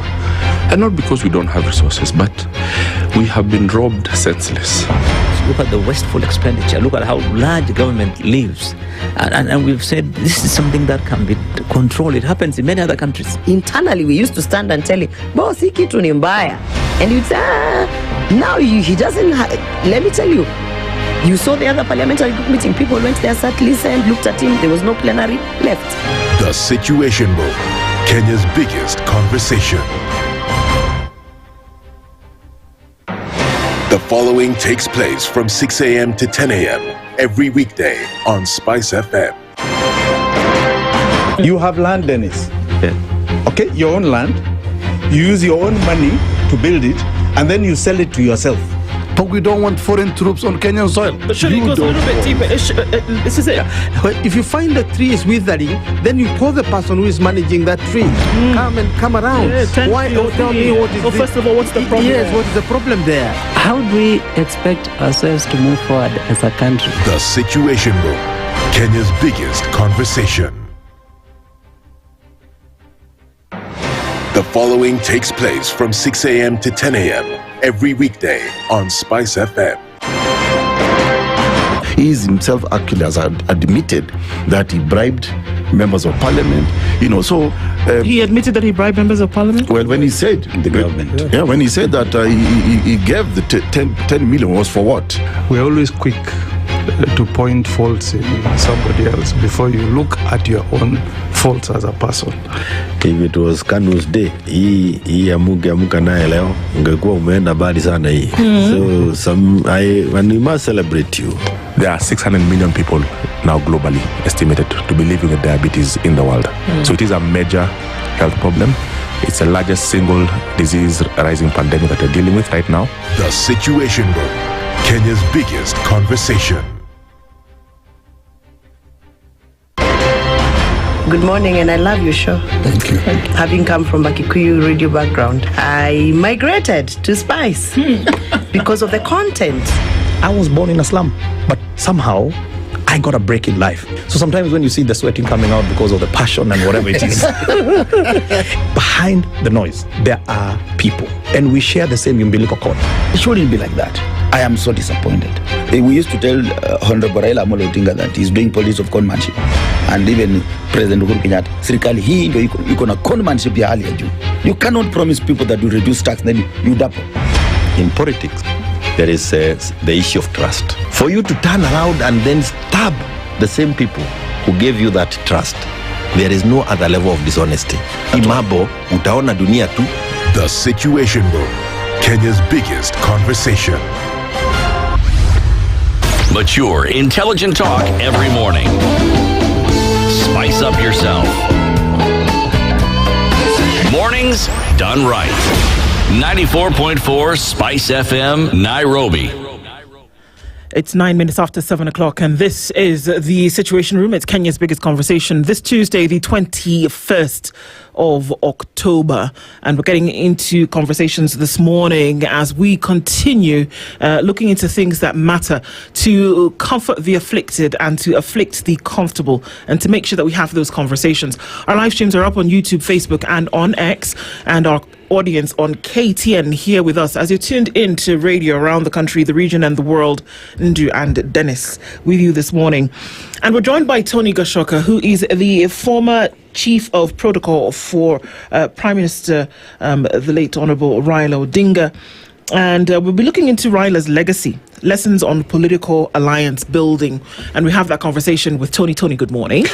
Good morning. Let me start by, saying hongera sana to millions of Kenyans, including the government, the family of the late Raila Odinga, led by his wife, Ida, his children, Rosemary, Junior, and Winnie, together with his wider family, Oburu and Ruth, and everybody, including the church, that gave a befitting send-off to a Kenyan giant. Yeah. It was an incredible feat, achieved with minimum problems, and a glorified send-off for Raila Odinga. Great to hear. Dennis will welcome you with today's proverb. We'd love to hear your interpretation of it. Yeah, so today we are in Cabo Verde, also known as Cape Verde. Approximately 560,000 people is the population as at 2025 estimates. They speak Portuguese, and the currency is known as Cape Verdean Escudo, CVE. But today they are giving us a proverb here. Every step has its time. Every step has its time. How would you interpret that? Wow, this is a wonderful one, because it reminds me about how you treat a baby or teach a baby to walk.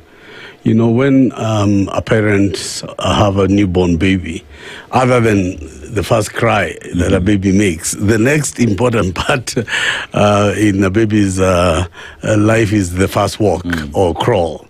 And it becomes symbolic of the beginning of life.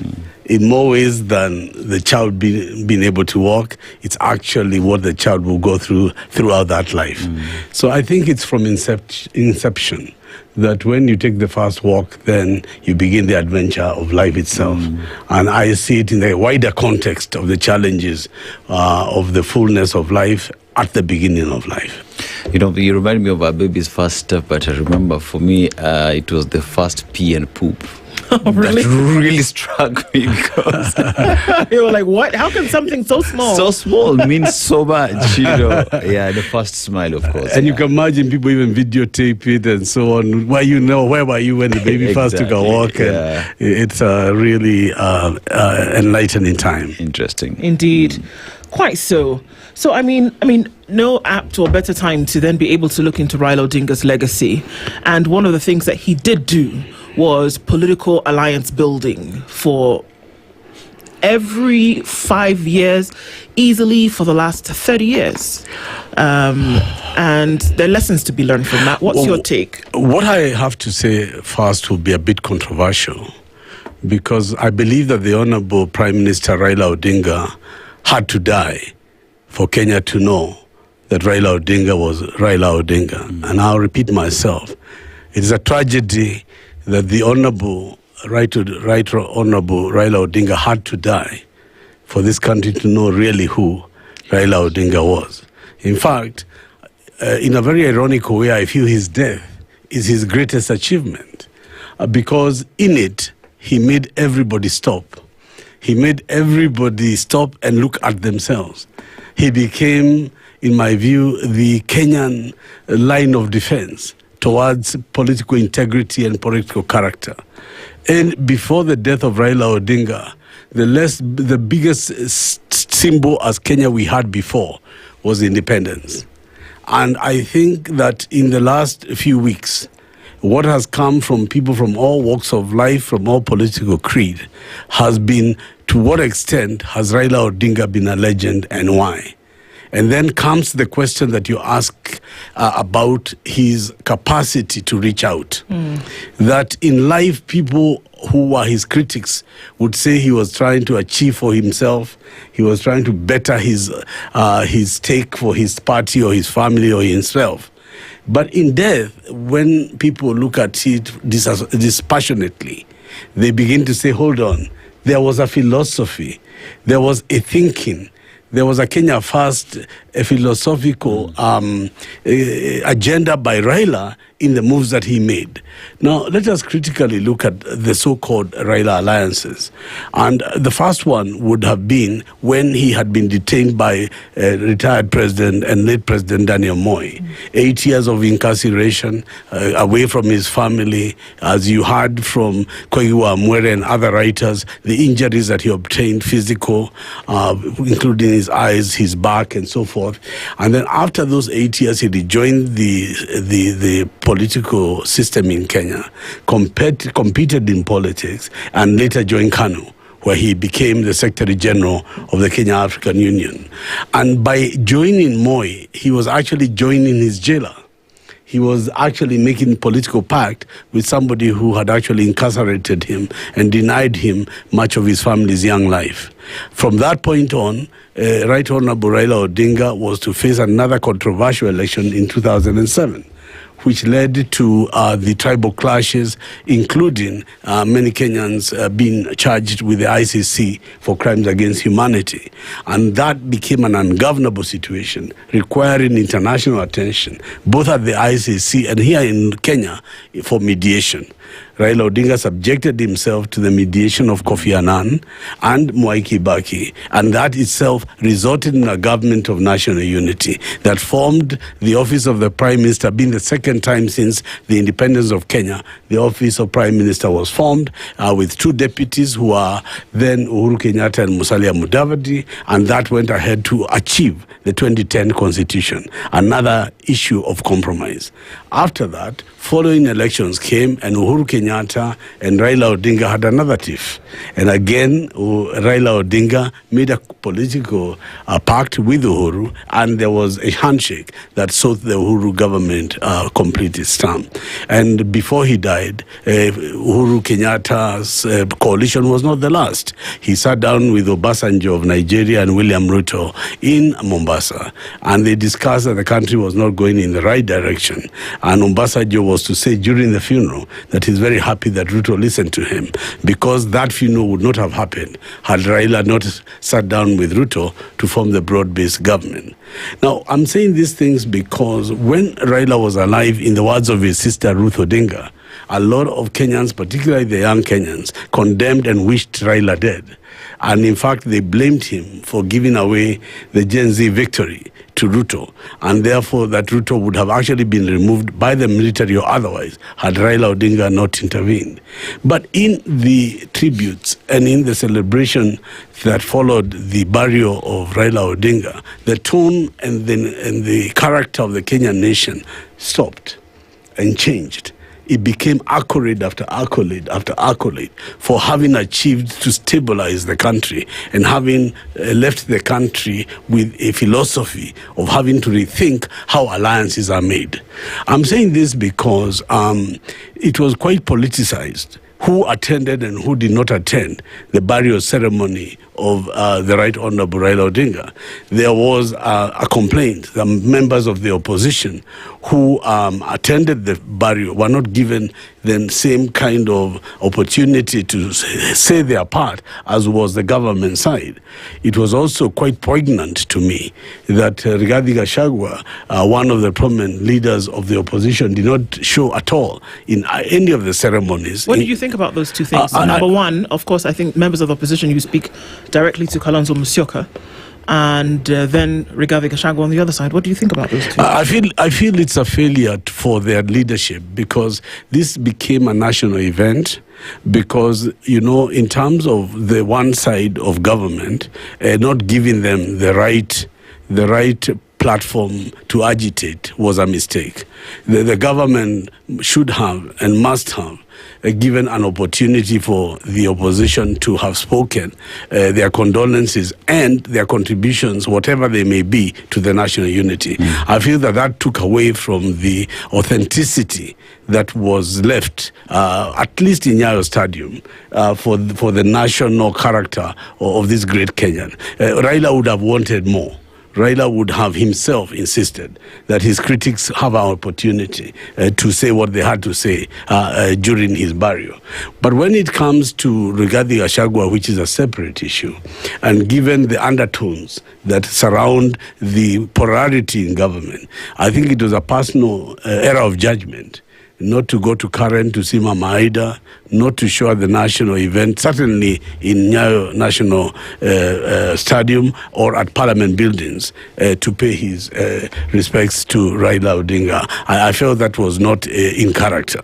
But I want to come specifically to this topic that you've raised today about how this death is going to affect the alliances that go forward. Because we have a situation where alliances in Kenya have been among friends. Where now, if I agree, Kalonzo is very, very happy with Eugene Wamalwa, and Wamalwa is very happy with Martha Karua. So we go and we join this people's coalition, because all good talk, all good friends, and we say we are going to take power. That is the easier route that Kenya has taken in 3 elections, where people come together, nasawale, go to court, go to whatever, and then go to elections. What has been the case until the death of Raila has been, it was taboo to talk to your enemy. It was not possible that you could actually, in making that alliance, look for somebody you're not really in bed with, or somebody you're not thinking you can form an alliance with. And I want to give you the example. When Musalia Mudavadi said in the last election that he's going to cause an earthquake, there were many people in his alliance who started to say hard words. Why? How can you leave us? You're going to be finished, you whatever. And what was that earthquake, by the way? He left Azimio la Umoja to join Kenya Kwanza coalition. Oh, that was the earthquake. That was the earthquake. Right, okay. And as a consequence, many will argue that the votes that Ruto got to win came from the Mudavadi Ford Kenya coalition that made him win. Why am I raising this issue of coalition? I'm raising this because before the death of Mheshimiwa Raila Odinga, President William Ruto and KANU chairman Gideon Moi had just begun discussions of coalitions. And this coalition discussion began just before President Ruto went to Baringo.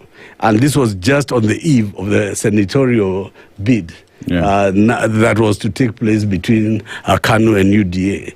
And apparently, at that point, both the two leaders, the KANU chairman and the UDA leader, began to say that KANU would be coming fully back in government and that KANU was going to help in what is going on. Since the burial, something else has happened. It has shown that inside the talks of President William Ruto was Uhuru Kenyatta. That Uhuru Kenyatta has been talking to President Ruto, and this has been engineered by Raila Odinga. And of course, now the country is aware that Gideon Moi and KANU are in talks with William Ruto and his government. So I think it's a very critical time to be clear about what is happening behind the scenes and what is happening about these coalition talks. So I would want to confirm here on SpiceFM in this morning that KANU is in formal deep talks with the government of William Ruto and his UDA party, and that KANU has made a decision to work with the Kenya Kwanza government.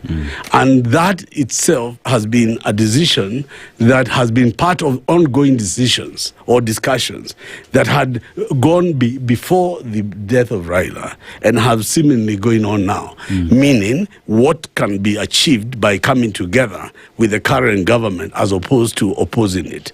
To be clear, because I think the last time I was here, there's questions, okay, now if KANU is going, is Gideon Moi going alone? Has KANU processed this issue? Are you, Tony Gashoka, running for governor of Nairobi? What does that mean? I think there has been a lot of ambiguity, and I think there is no need to keep the country guessing anymore. We must all say that as a KANU political party, as a NEC, as an organization, we have made a decision to work with the government of President William Ruto. And that includes Tony Gashoka defending or fighting for the gubernatorial seat in Nairobi with a KANU ticket in a coalition that will involve the government coalition. So at the point, Tony, as you talk about alliances and coalitions that are formed before the election, there is always the question of what a political party stands for, right? So here's a question where one would say the Kenya Kwanza government and KANU at some point were not seeing eye to eye, but all issues aside, let's sit on the table and agree on the way forward. So in terms of, say, Tony Gashoka is running for Nairobi gubernatorial seat under KANU, where does that leave UDA and its ambitions in Nairobi to also present a governor? At that point, is there consensus that one would have to drop, or we go as KANU despite the fact that you're supporting Kenya Kwanza government? Yeah, from the KANU point of view, for example, we did not run in Baringo. The decision not to run in Baringo was made as a decision that would help the coalition, that UDA would run the Baringo senatorial candidate and KANU would pull out. We expect that as KANU, when it comes to Nairobi, on the gubernatorial seat, when KANU gives its candidate, who is Tony Gashoka, that the UDA candidate will not be the candidate. And that resolution or that compromise is part of those deliberations and talks. We would be providing a united candidate to fight a united opposition. So part of KANU going into the UDA government is not that KANU in any way will dissolve. KANU will remain an independent party. I saw the president also confirming that UDA and ODM will remain independent parties. So this will be a coalition of parties. It will not be a political constituent party. It will be a coalition of parties. And among the stakes that KANU is expecting out of this alliance is to take the Nairobi gubernatorial seat. And in fact, discussions are already well underway of how in which now we are going to give each other space. And of course, you must also be aware the ODM itself is going through some kind of remodeling. With of course, the passing of Jacom. ODM does not have a de facto party leader who can be able to, all of a sudden take it where it was when Jacom was there. There will be a lot of reorganization, including some new leadership and new thinking in ODM. You heard the other day the revival of the NADCO report. The NADCO report foresees the creation of a prime minister and two deputies, a leader of the official opposition and his deputies. How will that, affect the structure of the country?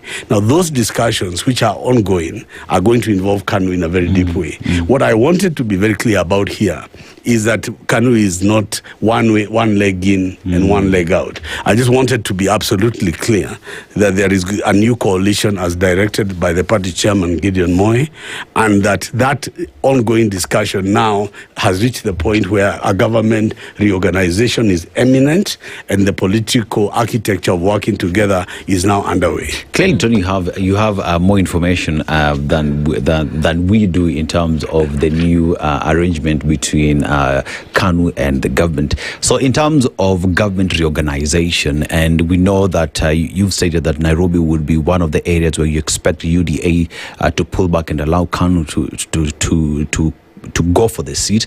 But remember that UDA already is in one way as another organization or another agreement with ODM. So how is KANU in that conversation between UDA and ODM, and will ODM as well be fielding, and how does that make things difficult for you? But then again, also, let's look at the reorganization of government. Are we likely to see cabinet positions given to KANU? Yes. In fact, the only two people, as I am aware, who are opting out of entering government is George Wainaina, who is the Secretary General of KANU, because of the position he holds nationally, would retain his Secretary General and not be available for government appointment. The other one is Tony Gashoka, because I want to concentrate on, my bid for Nairobi will not be seeking any position in government. But other than that, the chairman has a robust list of people that we are looking at, and already some names have been asked for vetting and consideration. And it's just important to inform the public so that it's not a matter of conjecture, that KANU is actually actively going to renegotiate the Kenya Kwanza coalition. And that means, yes, in competition with ODM. That means, yes, in competition with the Wetangulas for Kenya. What KANU is saying, we are the strongest and the oldest political party. As you are aware, the issue of political parties in Kenya began in 1918, when people were talking about the East African Association. Then KAU came in 1944, and KANU was the oldest party that began in 1963. So if you were to look at people saying ODM at 20, we can easily say KANU at 62. Currently, KANU has 6 MPs in parliament, and KANU has never missed any elective seat since its foundation. And being the country's oldest party, this is a time when the party must stand up, when the country and the character of the country is being changed, and play a role so that it can be effectively included in national affairs. And I think, without overemphasizing it, Raila has removed the shame that somebody can talk with your enemy, that somebody can talk to somebody with whom you don't agree in a Mandela-like way. Raila has said, look, it's all right to engage the people with whom you don't agree if in the resultant conclusion you have a better country and a better system of governance. Allow me to ask just 2 questions, but they're related. Maybe you can have a stab at both. Firstly, were you supportive of Raila Odinga when he said that he was going to join the KK government, to join the broad-based government? If I recall, you were a bit critical of that move at the time. So that's the first question. Yes. The second one is, when we say that parties have then joined to work together, how much more is it than just individuals getting positions in cabinet or getting appointments? Wonderful question. At a personal level, I was very concerned after the 24 June uprising of the Gen Z. I was very, very concerned, having participated with Raila Odinga in many, many demonstrations over the years. I was very, very disturbed with how the government dealt with suppressing those uprisings, and to the extent where it led to abductions, where it led to violence and maiming and shooting of people. Of course, I was horrified, as most Kenyans were, and I raised my voice very loudly about it, including Raila's silence over the matter. And that is a matter of public record. I cannot take it back. I don't think that neither Raila or Ruto should have taken the country through that at all. It is a shameful part of Kenyan history. I hope it's a chapter that will never be repeated, and a chapter for which, at the right point, anybody who was guilty of those things must be brought to book. Police men and women, those who funded, those who encouraged it, must be brought to justice, and that I stand by. With regard to individuals, I've been reading when people say, oh, ule jamaa ameenda huko juu amenunuliwa. Now, how much can you buy Gideon Moi? You know, sometimes, Kenyans need to also become serious when they are saying, look, I don't like the political decision you've taken, but not to say that because of money. You know, there are some people who are beyond being bought. They make decisions basically on the principle of what they stand in. It was one of the most difficult decisions for Honorable Gideon Moi to join the government. For those who remember, on the day he did eventually, the people of Baringo had poured on the streets. There were thousands and thousands of people waiting for him to give his papers. And the discussions that were going on behind the scenes for him not to do so became so intense that until 4 p.m. that afternoon, a decision had not been made. When the decision was made, it was not made because of money. It was made because of the betterment of what Gideon Moi considered was a unifying element that this would bring to the country. And when you now find out what was said during Raila Odinga's funeral, you can see that these discussions had gone on for some time. They didn't start at the Baringo by-election issue. They had been ongoing with Uhuru Kenyatta's involvement, with Raila Odinga's involvement, with William Ruto's involvement, with the involvement of Basanjo, with the involvement of Gideon Moi. And so at the end, when all these things came together, the questions are this, and I want to ask SpiceFM today. The alternative to removing the Ruto government is the Gachagua-led coalition. The Gachagua-led coalition also needs to be defined in this conversation. Because when I was considering my views to when I met Gideon Moi as Tony Gashoka, I was considering telling him, look, you've made this decision to join the government. Am I comfortable with this decision, and can I do it?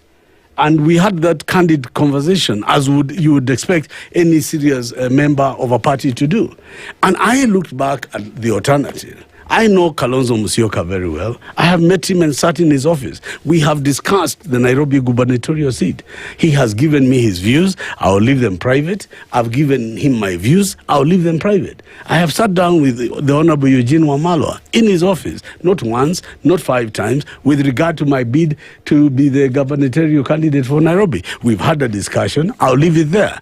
The person I don't know very well in this whole thing is Gachagua. Perhaps you need to have a talk with him in his office. Well, I actually don't know him very well. I met him in the struggle just a few weeks as he came on. I knew his late brother, but I never knew him because politically, Rigathi Gachagua was never one of us. He was never in the Boma struggle. He was never in the agitation for a multi-party democracy. You make it sound like a club, Tony, that somebody needs membership to be I'm saying where I was. I'm saying Raila Odinga was, James Orengo was, Anyang' Nyong'o was, Wamalwa Kijana was, Charity Ngilu. I can tell you the people who agitated. Givuda Kibwana was there, Amolo Otiende. So I can tell you the people we met in Bomas or the people we met in the struggle. All I'm saying is I never met Rigathi Gachagua there. So I do not know him and we never interacted. Where we have met from time to time is in public issues. So I do not know him that I would have sat in his office to discuss a deep political issue. Okay. But I wanted to come to the bigger political matter to say. But I need you to answer that question for me.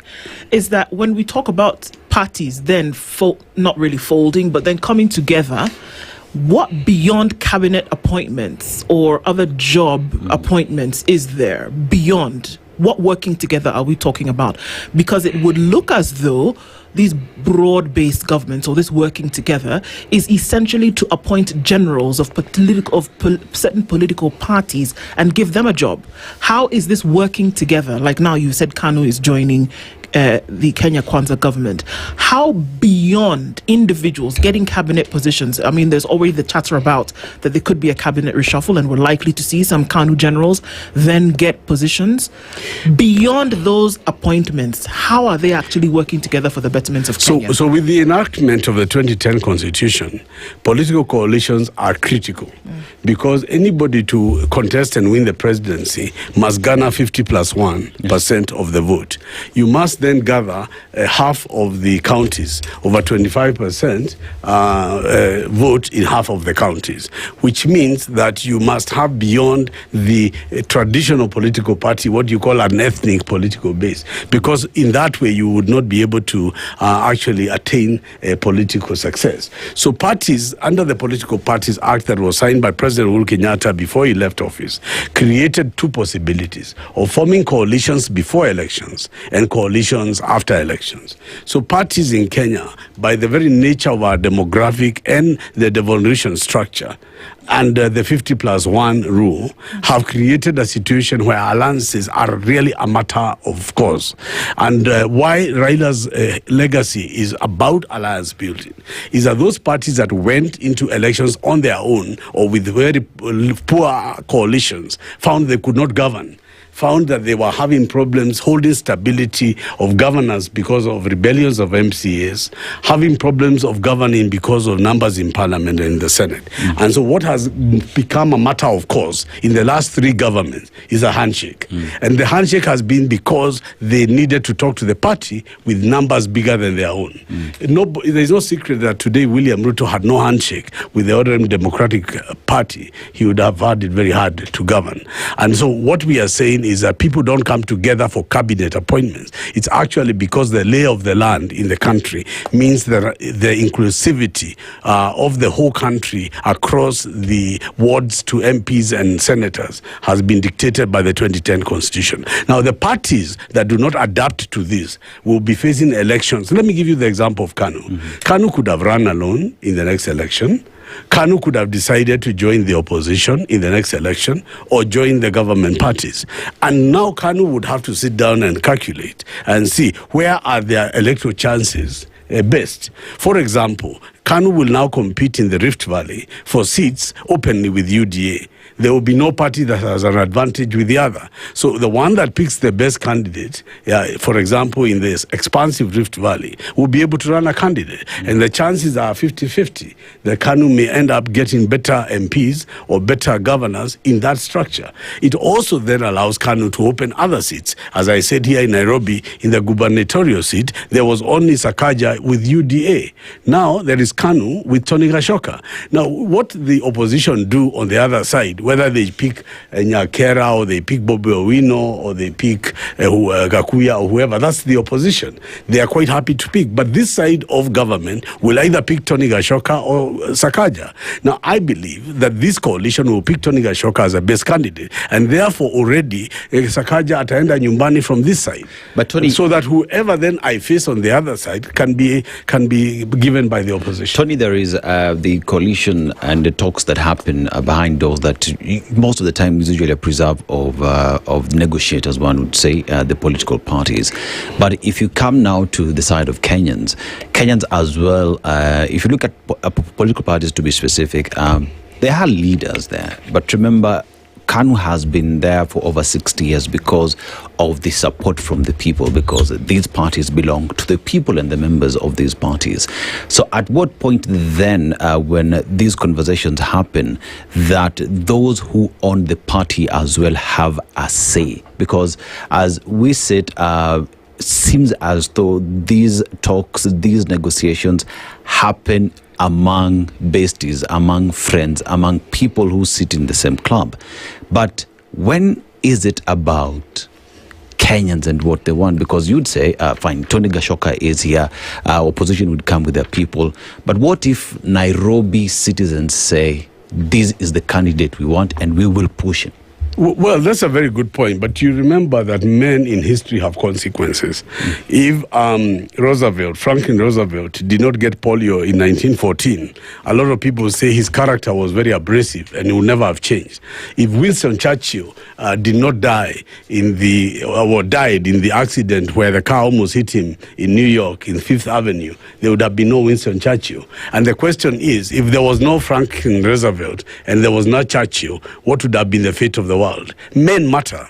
Men matter at certain points in history. And I would say that this coalition discussion we are having today at SpiceFM is following the death of a legend called Raila Odinga. And who has left in this country an open question as to whether the traditional way in which alliances are made among friends is the best way in which to contest for political power. He is arguing, as happened in South Africa with Mandela, that Mandela was jailed by the Clark and the Boer regime. But eventually, ANC negotiated with the Boer regime, formed government, and de Klerk became the deputy president of Mandela. And it became a working democracy in South Africa, where Raila is saying, look, Kenyans can also work with people you've not agreed with and attain success. All I'm bringing is a debate at this horrid forum that people may have to start rethinking. that Tony Gashoka, he has not betrayed anyone because he wants to work with Kenya Kwanza. It is a political experiment that can result in political success. Just the same way, Gachagua did not know Stephen Kalonzo Musyoka. And they said the other day they are just getting to know each other. But they are taking a political risk that may have results or not have results. You're saying it's a political experiment. It is. That's interesting because the president, on the day after he had a meeting with Gideon Moi, said that the point of all of this was to take Kenya from third world to first world. He mentioned Singapore, and he said that Gideon Moi is going to help him turn the country around. You are saying it's a political experiment. Let's see where we will go. Which one? Let me tell you, every endeavor of man, even you're driving here in the morning to reach here and work and interview this great governor of Nairobi, was an experiment. Because, you know, ultimately you live in home with the expectation that you're getting here on time to do the interview. I mean the word experiment in the best possible way. Politics are not drawn or defined, as he said, by anybody but the people. What we do in politics is reorganize ourselves and offer ourselves to the public. Today, there are a lot of people in Kenya who are going to say, as long as Tony Gashoka is working with the William Ruto government, he was my governor, he's no longer my governor. There are others who are going to say, what has happened? Tony Gashoka has become there and he has been brought in to fight Gachagua. There is somebody else who is going to say, no, Tony Gashoka has been brought there because he was hungry. And all these things will come, but they do not manifest the fact that alliances must be made, even if those choices are difficult, if they are in your best interest. And what Raila Odinga will be judged for in the many, many years to come is, of all the years of our politics, has he made the best moves? Has he, by becoming defiant, becoming extraordinary, has he actually done things that very few could do because of cowardice? And in so doing, is that where his legend lies?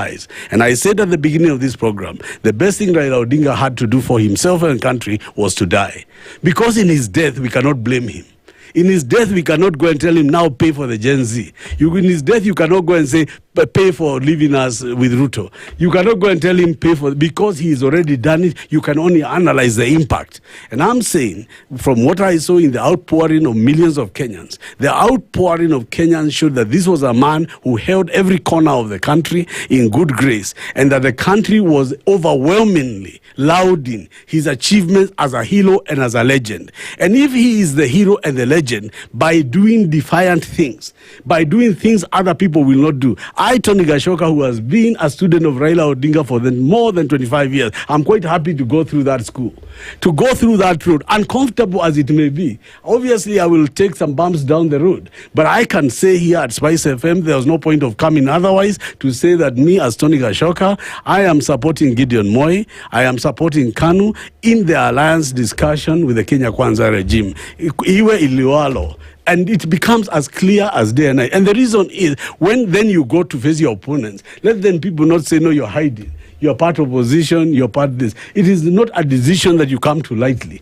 but it's a decision that when you make it, then you fight for it, whatever the consequence. And I want to conclude by saying, you know, when Raila Odinga said his last statement, there's a tweet which is really going viral. He says, I have defended the right of everyone to speak. Even when those people speak against me. Do you think that KANU is going to be swallowed up in this thing? Because if we go by what we've seen before, it becomes a movement. Is there a position for KANU to stamp its authority in this coalition, or is it a matter of numbers and KANU is there for the taking? Obviously, I haven't convinced you that I'm going to win the governor of Nairobi. I have some work to do, but I will try by the next time I'm here to give you more confidence. You know, KANU is the oldest party in Kenya, and KANU has a national presence throughout. Of course, there is a weakness in ODM without Baba, and it is something we don't want to overshout today. I think getting a leader of Baba's stature and saving ODM from fracturing is easier said than than done. I mean, there is going to be a lot of things that cannot help ODM become even a quarter of what it was without Baba. And through that process, there will be many political orphans, many of them who are not from ethnic groups, but are looking for a national home.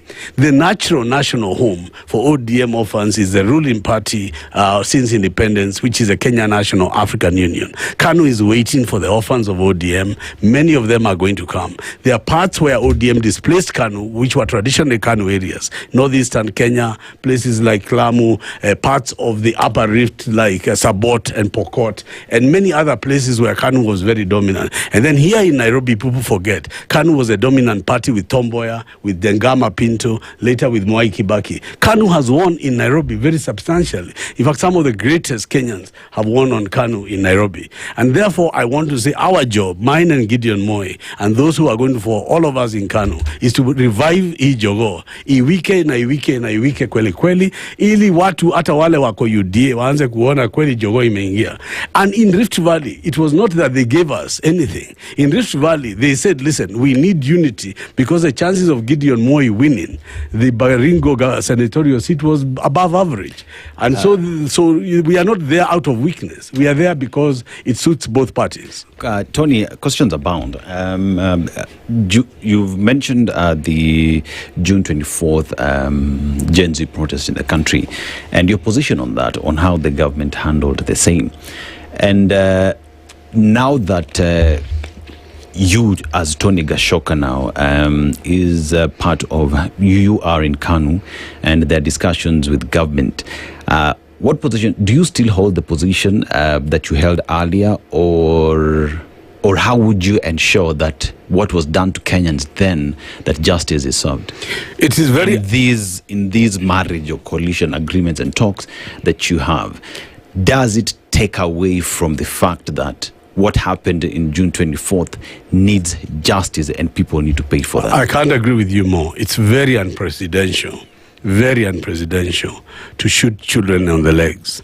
It's very unpresidential to abduct your citizens without trial. It's very unpresidential to instruct that people are denied their right to demonstrate. It's unpresidential, it is unconstitutional, it is unacceptable. We hope that through KANU's interference, that we will not only be loudly saying some of these things, but we'll be saying it to the right people, because we are not joining government in order that we perpetuate what is wrong. We have not entered as other people did. We didn't enter because of the pain. This alliance of KANU and UDA was not born of any blood. This was a straightforward political negotiation based on changing circumstances in Rift Valley and in the wider nation, and they were done purely on political interest. So I agree with you that in so doing we'll inherit some of the questions, the moral questions, and I want to say that we are going to be as transparent and as honest. One of the reasons I'm here on television today is because I feel that it is wrong for us to leave it as a guessing game. That where is KANU in this issue? Where is Tony Gashoka in this issue? It is better we win or we are burnt alive. Whichever way, it is the will of the people that will decide. I will be the governor of Nairobi or not, depending on what the voters want. But the first thing I must do is tell them straightforward that I'll be running for governor on a Kenya Kwanza ticket through KANU, and that is the position I've taken. And if that cost me the seat, it's possible, because, you know, Raila Odinga ran 5 times and never won. But at least he was able to state his peace and his honesty. I believe that we cannot have a country where we isolate communities from each other. I think that this barrier of Raila was a wake-up call. The whole country needed to come together, because sometimes in death you bring unity. You bring unity because it is a litmus test for the nation. Just like independence was a momentous period, I think the death of Raila Odinga will remain a reference point in Kenya as to how to do alliance building in the past. Are you going to carry a heavy heart? And as I told you, Musalia Mudavadi left NASA, which he founded, and joined William Ruto. People laughed at him, but he formed government. And that was not based on any blood. It was a political decision. So if you remove the Gen Z issue from it, there can be political decisions that can be made because they are strategic. So if Tony Gashoka is elected the governor of Nairobi under a KANU ticket, what does that mean for KANU? What does that mean for Mount Kenya politics? So it's not just an issue of just running. There can be somebody who is running in the opposition and lose. If William Ruto is re-elected president of Kenya, but Tony Gashoka is elected governor of Nairobi, what does that mean for the wider politics beyond the election of 2027? But if we go into a situation where Mount Kenya loses, for example, the presidency or the team of opposition lose, William Ruto lose, Nairobi is lost, what is there? Political realities will have to be recalculated. We must be able to not only be strategic, but also to look at where the alternatives are. Is there any likelihood that the opposition can reorganize in a way they can capture power? From my understanding, they have agreed that Kalonzo Musyoka will be the flag bearer of the opposition, and Eugene Wamalwa will be the deputy president in that coalition, and that Rigathi Gachagua will be the prime minister. And because of that, Gachagua will donate the governor of Nairobi. Now that is their setup. Now, obviously, if you are on the other side, you have to make a setup that is fighting that setup. Yesterday, I heard Uhuru Kenyatta say, and this morning, that he is completely committed to helping William Ruto and his government. So already you see a situation where the retired president has already taken sides against this coalition. And whatever his influence will be in 2027, it will be on the scales where KANU is. It will be on the scales where ODM is. It's scales where Fort Kenya is, and Mudavadi, and the rest. So as KANU, if we have chosen a stronger side, and chosen that side, and hopefully make sure that that side is a more accountable, transparent government, we have made a good political choice. And we will, of course, be judged by the public, because after all, we can only offer ourselves and allow the public to vote. And it is when they vote, tunasema hiyo haki ya wananchi ndio msema kweli. Yep. Yeah. We talk about coalitions, right? But here's a question where, so Tony Gashoka, KANU, UDA working together, you're given the ticket to run for Nairobi. So Nairobians would ask the question, we have been under previous governors, three, Kidero, Sonko, Sakaja. What's on the table for Gashoka, for Nairobi? What's this new thing you're bringing for them? And we've said this before when I've been here. We really do need to have a program on Nairobi, because there's a lot I want to say as to what has led me to want to run. But what's the pressing matter for? Well, for me, the biggest thing in all this thing is corruption and the misuse of public resources. I just feel that integrity is missing. And you know, you can hire competencies. You can work with people who can help you get the work done. But if at the end of the day, all the emphasis is on stealing and looting, all decisions, policy, in other words, are made to enrich the man on the top or his cahoots, then there can be no development, there can be no future in Nairobi. Certain things are just obvious. I mean, if you have borders running everywhere, you don't have a border policy. You don't know whether they are safe or not safe, if there are too many or too little. You have no way of ensuring that the safety of the city is there, because you are not having a register and you are not actually monitoring how that growth is. Because borders are a good system, but they only carry one person. They are better, more efficient public transport systems like trams and underground, which carry more people at less risk with more security because of cameras and so on. So you got to balance what you call the border matatu sector with public transport and trams and other things. And so in a modern city, you've got to have a bird's eye view of some of these things. And the way in which things are being run here is on a knee-jerk reaction. And there are many things we can go back, from garbage disposal to our drainage systems to, I mean, even the traffic system and the way in which all that is run are areas we should go into some detail. And they've been done elsewhere in the world, but they've been done because efficient transports have been done. Waste management is no longer a problem. It's a very easy thing to do with proper technology and what you call a value chain system of carrying things to where they should be done at the right time. What we want to do is to have a proper, viable candidature in Nairobi. And I have to make a decision for myself as to where will I get the best chance to offer that to Nairobi. As we speak right now, I have a KANU gubernatorial ticket, and I'm not looking for it. It's already done. It's already decided. Now, it is for KANU to negotiate within the alliance we are in that my ticket is better than the current holder.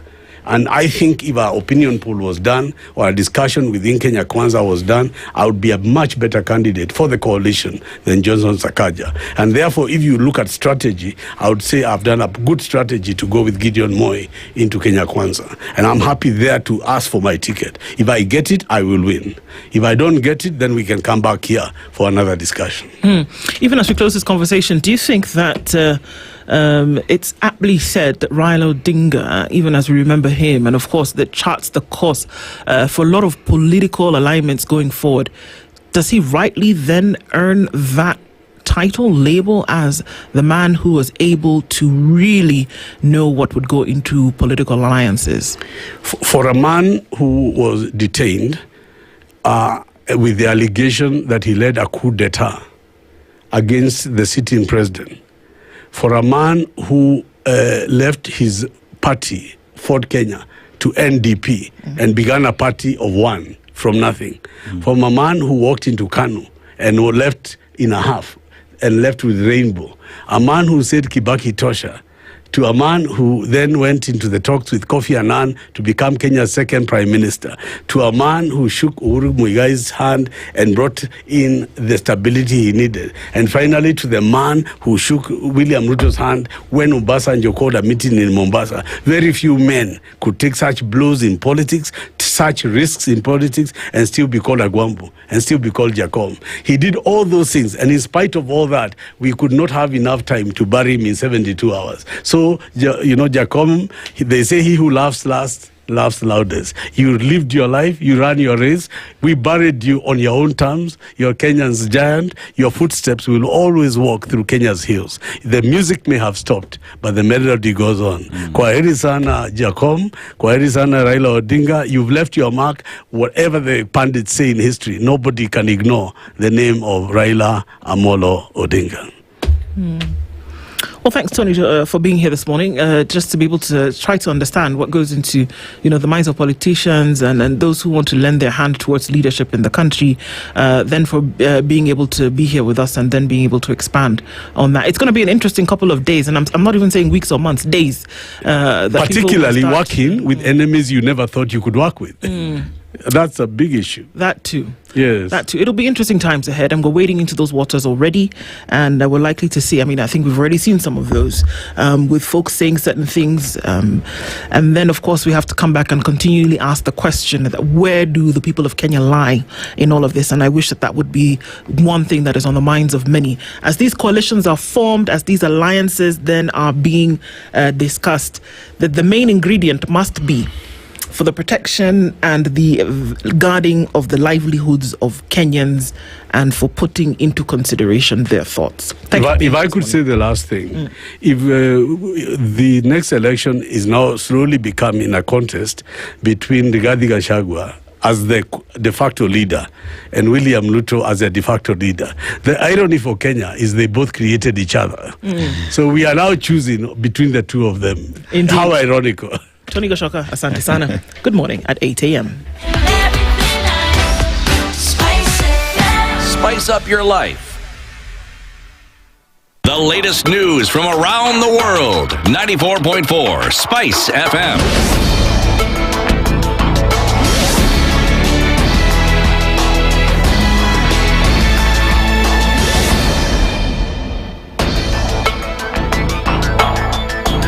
A certificate of secondary education exams are scheduled to start today with over 990,000 candidates registered for the exam. NEC states that the examination period will run from today to November 21st, beginning with French Sign Language and German as the initial subjects.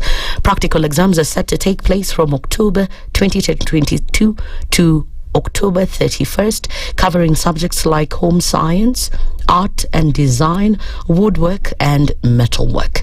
Theory exams will kick off on November 3rd, starting with English and chemistry with a 4-hour interval between the two subjects. This event comes as Trans Nzoia County Commissioner Gideon Oyagi said they've already received the KCSE exams and has warned teachers and pupils against exam malpractice. Huu ni wakati ambao sasa tunajiandaa kuanza mtihani, na sisi kama walinda usalama Tayarisha vilivyo kuhakikisha tumepeana usalama wa kutoza. Mtihani tumepokea, na sasa walimu wetu wale ambao tunaita vigilators pamoja na supervisors wamejiandaa kuhakikisha kwamba watoto wetu wamefanya mtihani kwa mazingira ambayo yanafaa. The Orange Democratic Movement has called on President William Ruto's administration to fast-track the implementation of the 10-point political agenda signed between the two leaders in March, saying it would be the best way to honor the late party leader Raila Odinga's legacy. Speaking on a local TV station, ODM Deputy Party Leader Godfrey Osotsi said the late Odinga was deeply committed to the agenda and had repeatedly emphasized its importance in addressing some of Kenya's most pressing governance and human rights issues. Our wish as a party, and I think it's also the wish of Raila Amolo Odinga, he kept talking about it before his death, that those 10 issues be implemented. For example, the issue of stoppage of abduction, was very, very, very important to Raila. The issue of compensation of the people who died in demonstrations and the people who could be in jail, who are actually in jail now for participating in demonstrations. And the people who were harmed, they're either hospitalized or they're at home. And many other issues, the 10-point agenda, which you are well aware of. Raila would be even more happier in heaven if the government of Kenya implemented those 10-point agenda. The 10-point agenda signed by President Ruto and Odinga earlier this year centers on the full implementation of the NADCO report. The agreement seeks to entrench inclusivity, strengthen devolution, enhance accountability, and protect fundamental freedoms, principles long championed by the late opposition leader who was buried on Sunday after passing on last Wednesday. And finally, Kenya's digital space is facing mounting pressure from tech-savvy hackers who are increasingly using artificial intelligence to launch more sophisticated cyber attacks, new data from the Communications Authority of Kenya reveals. The country recorded 842.3 million cyber threat detections between July and September this year, a 28% increase compared to 657.8 million incidents logged over the same period last year. The authority says the jump reflects a new wave of aggressive attacks targeting both public and private networks as criminals exploit system weaknesses and poor cyber hygiene to breach sensitive infrastructure. Despite the country recording fewer attacks than the previous quarter, the overall threat level remains high, driven by unpatched systems, user complacency, and the first adoption of cloud-based technologies. That's the Newswire. I'm Leah Ubaga.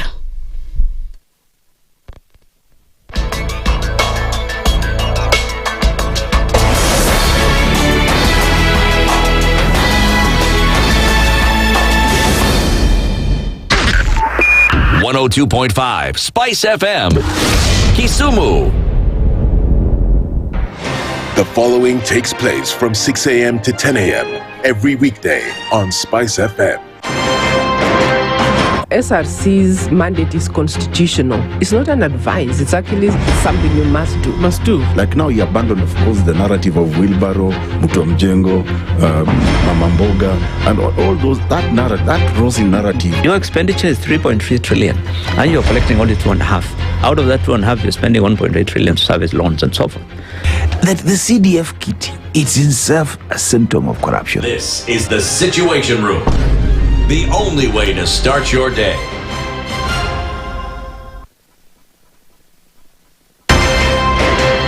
One of the things that are in our country is negative ethnicity. You find you as a state officer, instead of thinking as a Kenyan, you think like a tribal person. Let me tell you something. The biggest problem we have had in this country is a leadership deficit. There is nothing that you are going to do in the process of change if you are not a risk taker. So you really have to pursue your vision to a logical conclusion and even be ready to step on people's toes. When it comes to the economy, you can run away with it. They say statistics are like bikinis. They reveal a lot, but they conceal the vitals. And so government people would throw statistics at you and tell you they're revealing a lot of information to you, but it's really concealing the real vitals. We need to get out of that, because when we want to grow our democracy. Yeah. One basic thing that really requires to be understood by the political class, by all of us, is institutions are critical. This is the Situation Room, the only way to start your day. The following takes place from 6 a.m. to 10 a.m. every weekday on SpiceFM. He himself actually has admitted that he bribed members of parliament, so... he admitted that he bribed members of parliament? Well, when he said... The government. Yeah, when he said that he gave the 10 million was for what? We're always quick to point faults in somebody else before you look at your own faults as a person. If it was Kanu's day, hii amuka naye leo ungekuwa umeenda mbali sana hii. So and we must celebrate you. There are 600 million people now globally estimated to be living with diabetes in the world. So it is a major health problem. It's the largest single disease rising pandemic that we're dealing with right now. The Situation Room, Kenya's biggest conversation. Mature, intelligent talk every morning. Spice up yourself.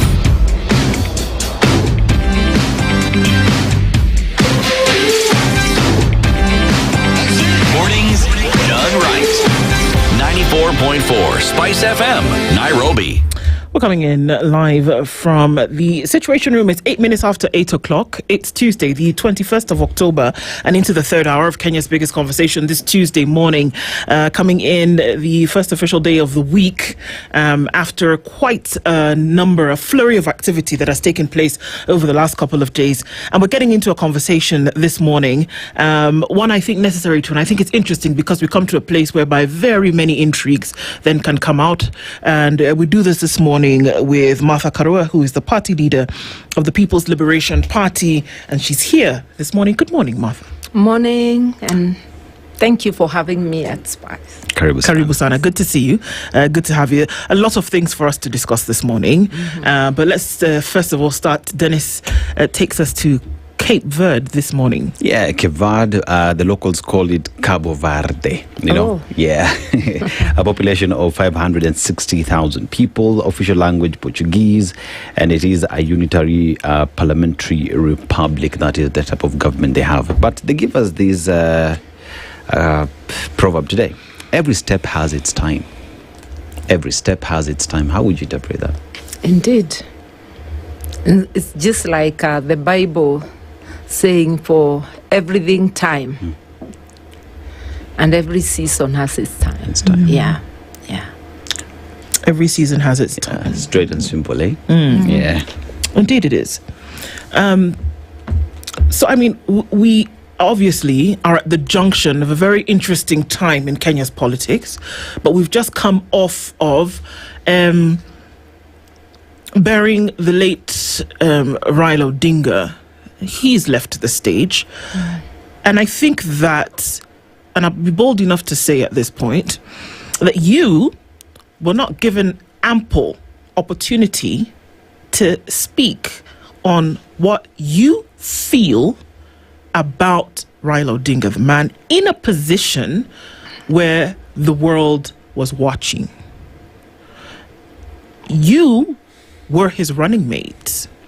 You were his legal counsel at some point.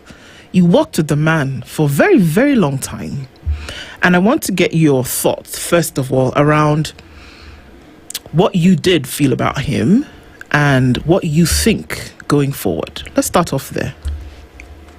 It was a sad and an unexpected loss, noting that the brother had just announced, yes, he's been unwell, but recovering, and, so there was hope that he would come back home. So it was a shock to everyone. But saying that I wasn't given ample time is an understatement. I wasn't given any time at all. You look at the regime, good to give him a state burial, but wrong to try to own him to the exclusion of others. Kenya, by definition, is a multi-party state. So every state function, because the state includes the people, It's not a state for leaders in office. It's a state. The Kenyan state includes everyone. Therefore, both at the Nyayo Stadium and at the Bondo funeral service, there ought to have been recognition of the opposition and official recognition. Kalonzo did mention our names when he was given an opportunity, but there ought to have been formal recognition. If time doesn't allow speeches, we went there to bury Raila. But to fail to give us to take any note, they took time to recognize members of parliament, diplomats, dignitaries there, mention everybody, but you want to sort of erase the presence of the opposition. At Nyayo Stadium, it was even worse, but we took it in our stride. We went there to bury Raila. We buried him. And now in forums like this one, we can say what we could have said. Yeah. What would you have said? Because looking at the proceedings, I saw a regime that was in a hurry to milk political capital from the occasion. You could see choreographed talks, especially from some of the ODM brigade, insisting about staying in the broad-based government, which was not the subject of the day. The subject of the day was the burial. You could see choreographed conversation. Those who didn't follow the script was Siaya Governor James Orengo and the Secretary General of ODM, Sifuna. Everything else was supposed to flow. Even calling the Luo Council of Elders, the CARE, to come and endorse it. It was quite bizarre in my view. And it's a desperate move because you don't overdo it. And we just watched. But one thing is certain, that there will be ripples in the political landscape following the death of Right Honorable Raila Amolo Odinga, not just in his party, ODM, across the board on the political landscape. Whether Dr. William Ruto and his KK brigade will be able to hold on to the goodwill left behind is something to watch. But I don't think, When you talk about the man Raila Odinga, and he's been described as an individual who never harbored any grudges, you talk about his detention by former President Moi, and he got out and worked with the man. You look at his differences with Kibaki, they worked together. His differences with Uhuru Kenyatta, they worked together. I also disagreed with him. And you ended up being his running mate. Yes. But you look at his burial at a time when it is a state funeral, as rightfully said, where 55 plus million Kenyans are part of it because our state is the people. Yeah. And an opportunity is not given. And at that point, one would argue that we just lost what the man stood for. Yeah. What does that say, even if it's milking political capital? For what purpose? The man didn't stand for what it is you're pushing for. It just shows that the regime, which stands for the opposite of what Raila stood for, is determined to bury his legacy with him. If indeed they understood or honored the man, the funeral proceedings would have been different. There would have been recognition of the different shades of opinion. You will note Raila, even when he chose running mates, Kalonzo at times and myself, the last election, he chose people who were not in his party. So he not only stood for multipartyism, he practiced it. He didn't have to say, come to my party to be my running mate. Kalonzo remained in his party while being a running mate of Raila. I remained in my party while being his running mate. He appreciated divergent views. We stood on opposite sides a couple of times, fiercely disagreeing, like on the 2007 elections and all that. But the Democrat that he was, he recognized difference of opinion. Because if you take the 2007 for instance, I was Kibake's agent. I was in PNU. He recognizes that. Therefore, I could not have been his advocate. I was the advocate of my party, just like Governor Orengo was the advocate of his party. So he recognizes that, something many people miss. So he doesn't carry it with him. And there are other occasions. Recently, on matters NADCO, I disagreed on negotiating with William Ruto because he's not sincere. Look at NADCO, 2 years on. What came out of it? What has been implemented? I disagreed with him going into government. But we agreed to disagree, as Democrats do, but remained friends. And that's why I was able to have conversations with him, even when he was on the other side. That's why I was able to tell him in July of this year to reconsider his association with William Ruto, especially after the killings during the commemoration of the 25th of June, followed closely by more killings on the Sabasaba. That's when I called him.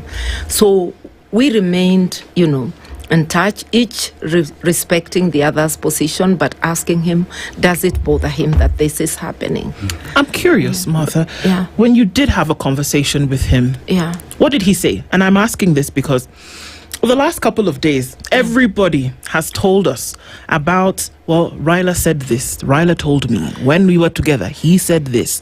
On this particular thing where you called a friend, somebody you'd worked with before and said, please reconsider this thing because look at the blood that has been spilled. Reconsider this thing.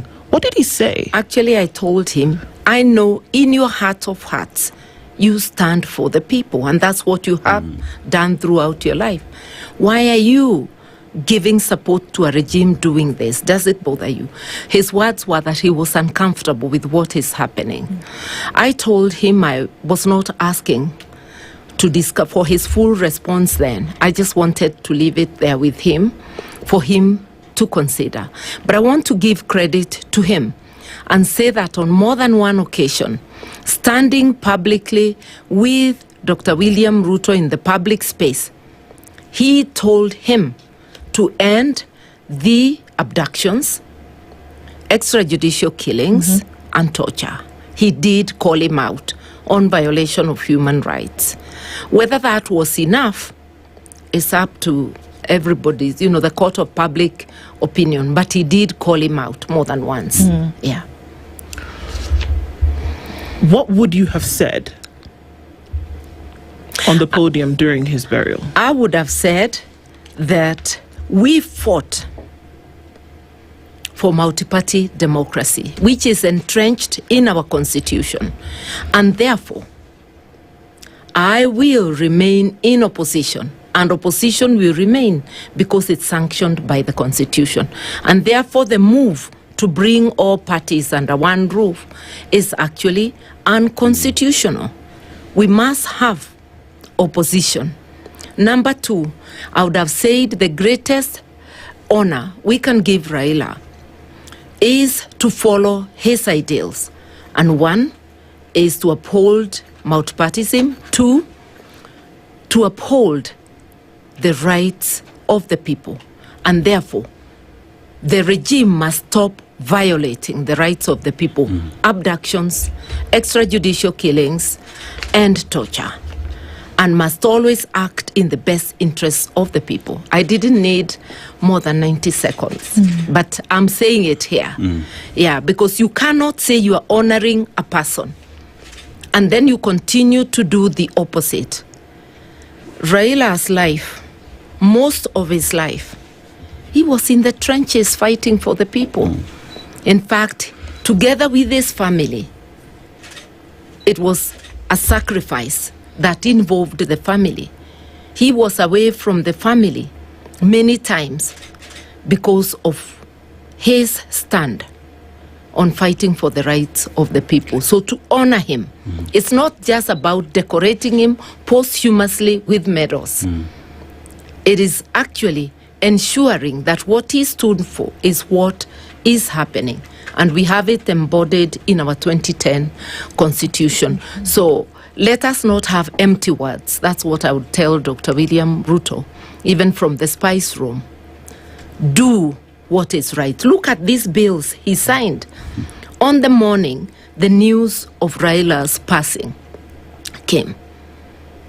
He didn't stop for a moment of silence. He quickly signed the bills, knowing very well that they would not be discussed. What would dominate the airwaves is the death of Raila. But Kenyans are going to pick it, and it's beginning to be discussed because all these bills are oppressive. Raila was a Democrat. Ruto is returning us to the dark days.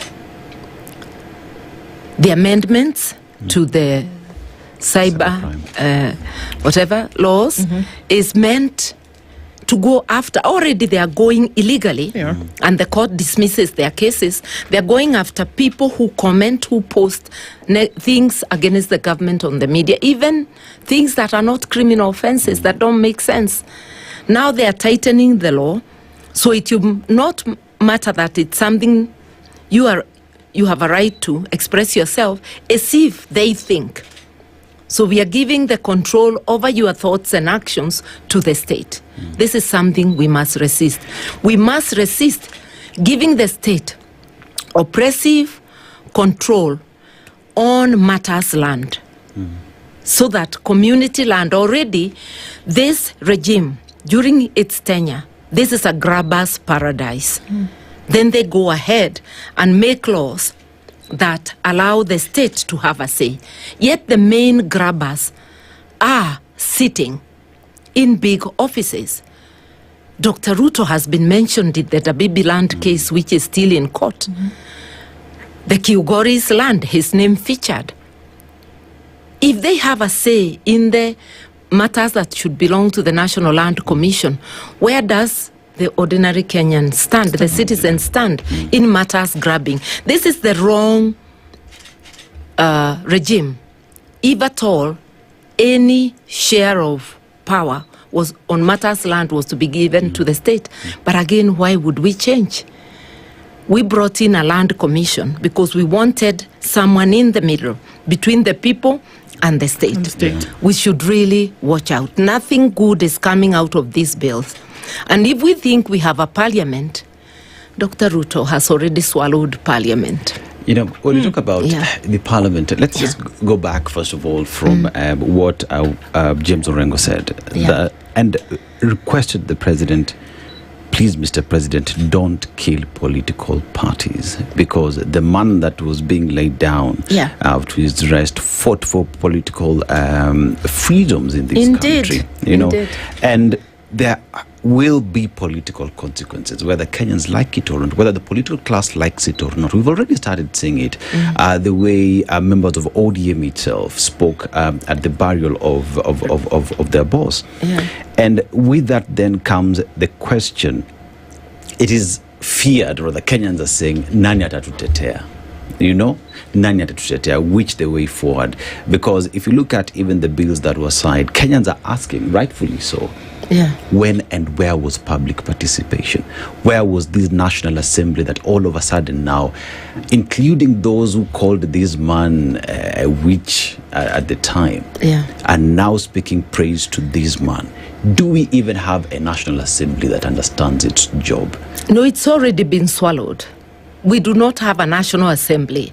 And I want to challenge members of the National Assembly who have proclaimed to be part of the opposition. We need to hear your voices opposing, not outside in the public rallies.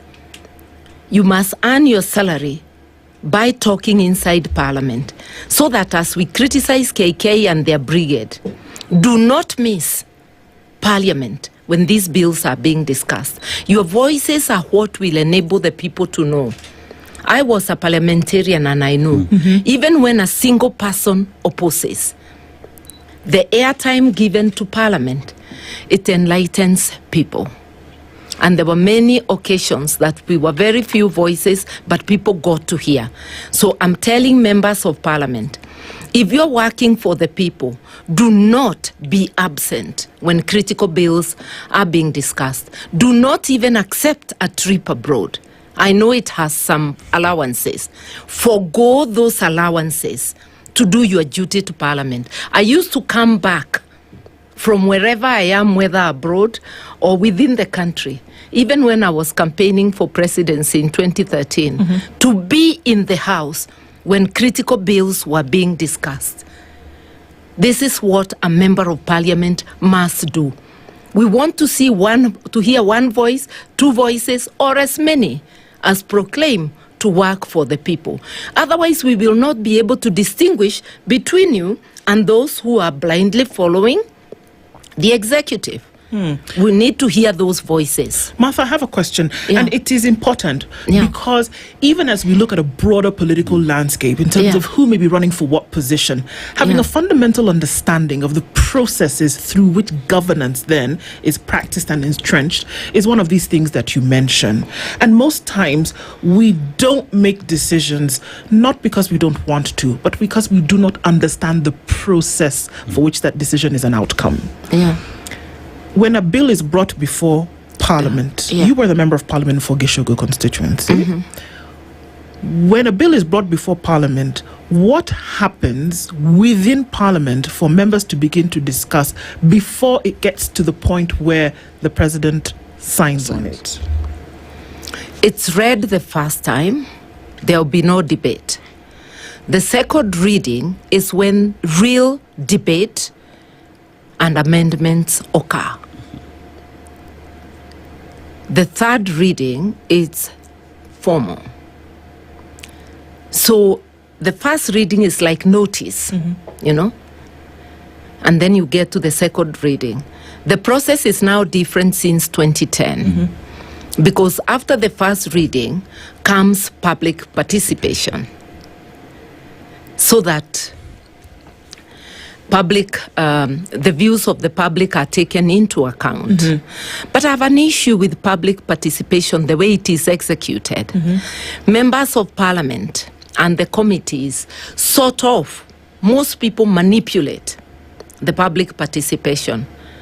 So you are calling a controlled sample of people who then, and we saw one such public participation in Bomas. I can't remember what bill it was, where Murara went and they were saying he was beaten up, roughed up. Oh, it was towards this possible impeachment of...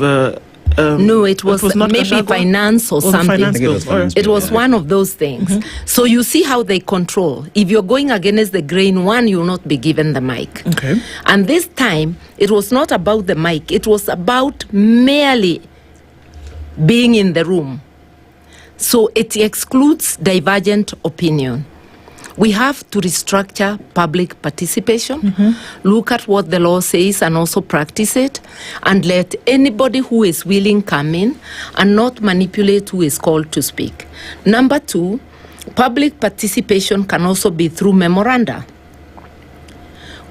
We must revisit the court decision that said Parliament does not necessarily have to take on board what public participation says. I believe that's a wrong decision. They have to. If there is overwhelming rejection of a proposal by the public, whose parliament is it? Is it your parliament as leaders, or is it the people's parliament? If you're carrying on board people's views and 90% are saying no, you really must stop and rethink. If half the population is saying no, if all the memorandum you're getting are against, you got to think about that. We cannot trash public participation. If you read Article 1, it's very clear. People retain their power, their agency at all times. They can exercise it directly or through elected representatives. So when they are writing that memoranda, when they are coming to tell their representative, they are exercising their agency. And if a majority are saying no, then it is a wrong decision to say that they don't have to take it on board. So Parliament can come back and say, from the public participation proceedings, we are seeing that the majority, or whether it is a sample size or not, because sample is representative of the larger population, isn't it?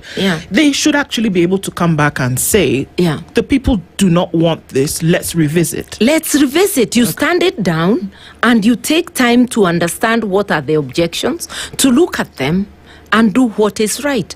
Actually, most cases in court on public participation and against bills by the government is because they are tone deaf to the people's view.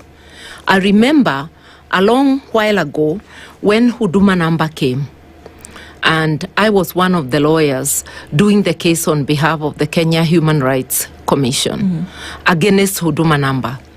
We were not against Huduma number per se.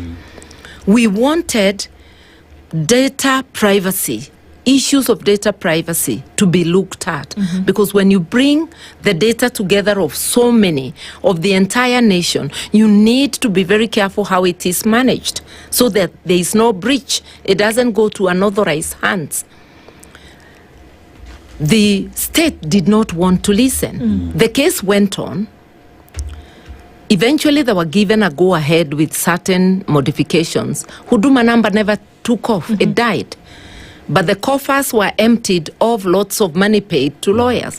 Why wouldn't you sit down with the public when they raise an issue and discuss? We are still at that stage. We have a constitution that gives people a say, but we have officials of government and the government itself being tone deaf and taking you as a criminal when you question. Martha, we talk about tone deaf, and I just want to look at bills that originate from the government. And I would want to, correct me if I'm wrong, by the time these bills are coming up, they have gone through the office of the Attorney General, who's the chief advisor, a legal office for the government, right? And it comes to the National Assembly, who again has battery of lawyers to just guide on what is right and what is wrong, including the processes that are there. So by the time a bill goes through this entire process and omitting a specific integral part that is public participation, looks, or rather paints a picture of, we know what the law says, but Wakenya mtadu. Actually, it's the mutadu culture. It's impunity. The state is being run with impunity, not under the rule of law, not with adherence to the Constitution. We know what is supposed to happen, but we will not do it. We will talk about what we should do, and we will do the opposite. If you listen to Dr. William Ruto, you would think that they shared a lot in common with the late Raila Odinga. Absolutely not, because he stands for something totally different. Even the way the proceedings were conducted can tell you that. Even having choreographed group from within the ODM to only sing praises of the union between it and the state, they even forgot that they were mourning.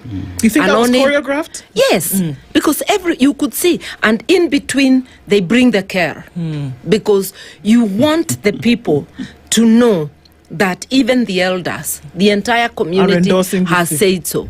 Was it a ceremony to endorse the union between ODM and Dr. Ruto, or was it the burial of Right Honorable Raila Amolo Odinga?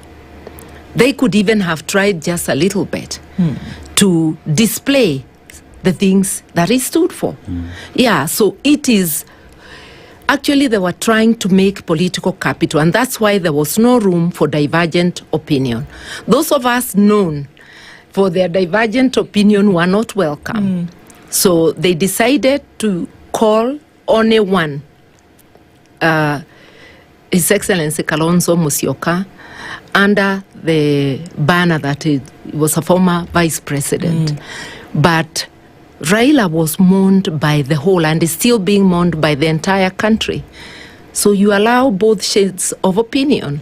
You cannot be having 20, 30. Yes, his party worked with him. Mm-hmm. We too worked with him. I was his running mate. Mm-hmm. And we've been in parliament together for 20 years. Knew him just before entering parliament, and his wife. I'm a family friend. Yes. You know, you could let other people, it doesn't even have to be me, get one or two from the opposition brigade, but it would have made sense to give me time as his running mate. For sure. Yes. I mean, that goes without saying, and I think the decency of it is very loud in terms of then what could or could not have. But what we said is that we went to bury a man we worked with, we respected, a man we considered a brother, a friend, and having done that, we left. Yeah. That also was the platform for a lot of the beginnings of conversations about how the political tide essentially would either recede or will then come towards the beach. Yeah. And it is clear that perhaps there will be realliances. Raila has been titled over the last couple of days as the king of alliances. He was the one who was then able to drop any kind of animosity, any kind of hurt, and say, okay, fine, let's work together. In his death, it's also being seen as that as a result of his death, there will be more alliances. Yeah. Kalonzo Musyoka, who you referred to quite often already this morning, is already being said as perhaps the one to be targeted to cross over to the other side. Is that an impossibility? I think only him can answer, but so far he's been targeted and he hasn't moved. Yeah. Yeah. So I think he needs to be given credit that he's been firm. He showed a firmness that has not been associated with him before. I don't think so. Okay. Yeah, but I think there'll be overtures. Looking at Dr. William Ruto, reading his mind, he would want a one-party state. He would want to be king, if he could. If we were Americans, we should be holding a rally, no king. But instead, here we call it one term. So he knows the country is one term. He would want that one term to be a lifetime for him. We really must demystify power. As Kenyans, we must uphold and adhere to our constitution, and we must fight for it. The fourth president of the Republic, Uhuru Kenyatta, said so at Kasarani. Uncharacteristic. He said Kenyans will fight for their rights. I am saying those rights are in the Constitution. Let us refuse any alterations of the Constitution, especially under this KK regime that does not respect the Constitution or the rule of law. And even these proposals of a term of 7, that alters the executive. Elections were held under the banner of 5. You cannot alter the executive to 7 through a parliamentary amendment. It has to go back to the people. And for what reason would we be giving the KK regime an extra 2 years to continue being an extractive state, worse than the colonial state? A regime that is ready to raid your entire payslip and leave you without enough food, without amenities, making nonsense of why you go to work every morning. A regime that will not respect your rights, that will use the guns that we have bought for our defense to kill you. Look at what happened at Kasarani. Why on earth would anybody order shooting of mourners? Mourners can be excited a little bit, but they're harmless. There's nowhere where we have been told the mourners did anything wrong. Even at Kasarani, if they were a little animated, wishing to pay their last respect to the body, they posed no danger to anyone. Look at Parliament. They climbed the gate. They did not pose any danger. Look at the airport. They went right up to the aircraft. They didn't damage it. They did not damage anything. If there was shooting at the airport, it would have been hundreds. So why shoot at Kasarani? What happened there? We saw the CS Murkomen in an attempt to try and stop this, or at least ask questions in terms of what was going on there. And actually, came down from where he was seated to ask the men in uniform to, desist from this. Would that not have bared some kind of, imagine, thought? Even the tear gassing was wrong. Yeah. But in an extreme situation, then you could be, if we were talking only of tear gas, it would be a lesser evil. Although tear gas can also choke to death. Yes, it can. And it can cause a stampede. But shooting live bullets directly at people, because I saw bodies with gunshots in the head and in the chest. What we need is accountability. We need to know who issued that order. We need them arrested. We need to know who shot. And media has already provided images of who shot. Therefore, it's possible to know. Now, if Dr. Ruto and his government do not want blame for that shooting, we need accountability. And they still will have blame, because he told people, shoot them in the leg. Once you give an order for people to be shot with the guns that should be protecting them, that kind of thing is bound to happen. And I remember telling a member of the government, a PS, and I will not name them, when we were at the airport, and I saw them roughing people who had entered the lounge, actually punching. I saw police punch. And I went to the PS and told him, this is so wrong. You don't punch mourners. You just redirect them and tell them don't pass through here, go back. You see? And I cautioned them on use of force. I didn't know that it was going to happen a few hours later at Kasarani. When you talk about the mourners going all the way to the airport is one of the highly secured places in the country. Mourners went over the fence. They got to the aircraft. They wanted to ferry their man to where they wanted. Expressway, people don't walk on expressway, but Kenyans took advantage. That day was a special day. Took advantage of it. But here we are having the law, the constitution of the country that is so clear on what needs to be done. One would even argue by the time you give announcement that this will be a state function, it will be a state funeral. The law guides how that will be done, The law and common sense, which doesn't appear to be common in the people sitting on high places. Then we have conversations on a term of 7 years, and the person pushing these again is a student of the law. Is a lawyer by profession who understands the law. Go to Kasarani and there is people being shot and killed, and appears as though, Martha, the law to some people in the country is a suggestion. That is exactly the opposite of what Raila Odinga stood for. The rights of the people. He fought for the constitution, so he stood for the rule of law. Why would we devalue the life of citizens that much?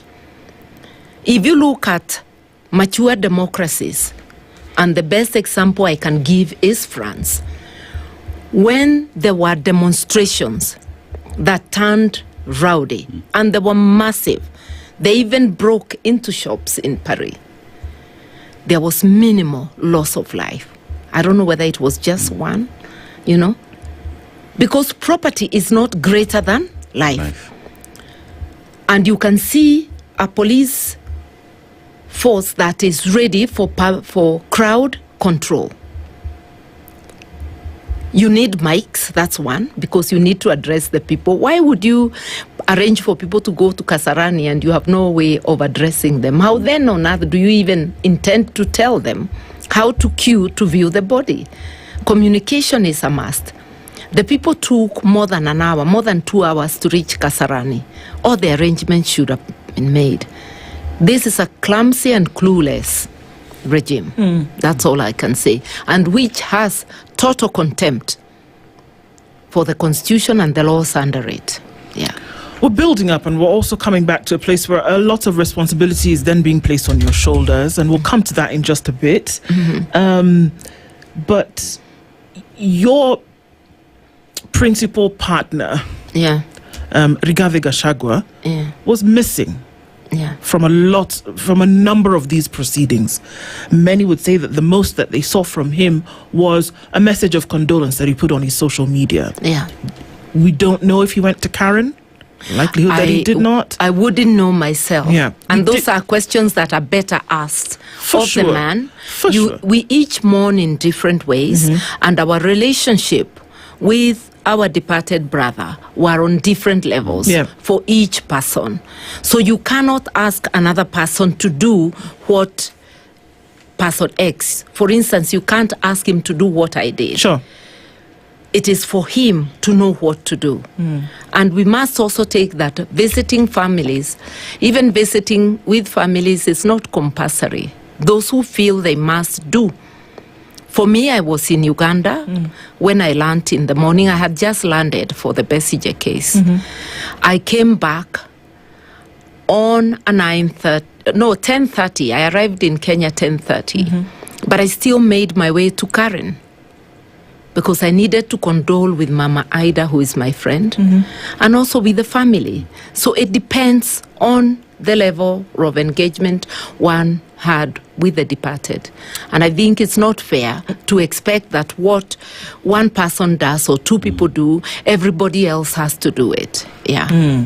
It had sharp political overtones, though, regardless of what the reason was, even if there is one or not.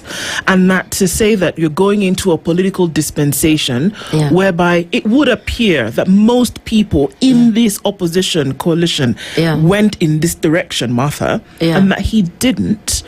Does it have a touch? On Twitter? Sure, he did. But does it have a touch then on how a country then would perceive or accept you, in your opinion?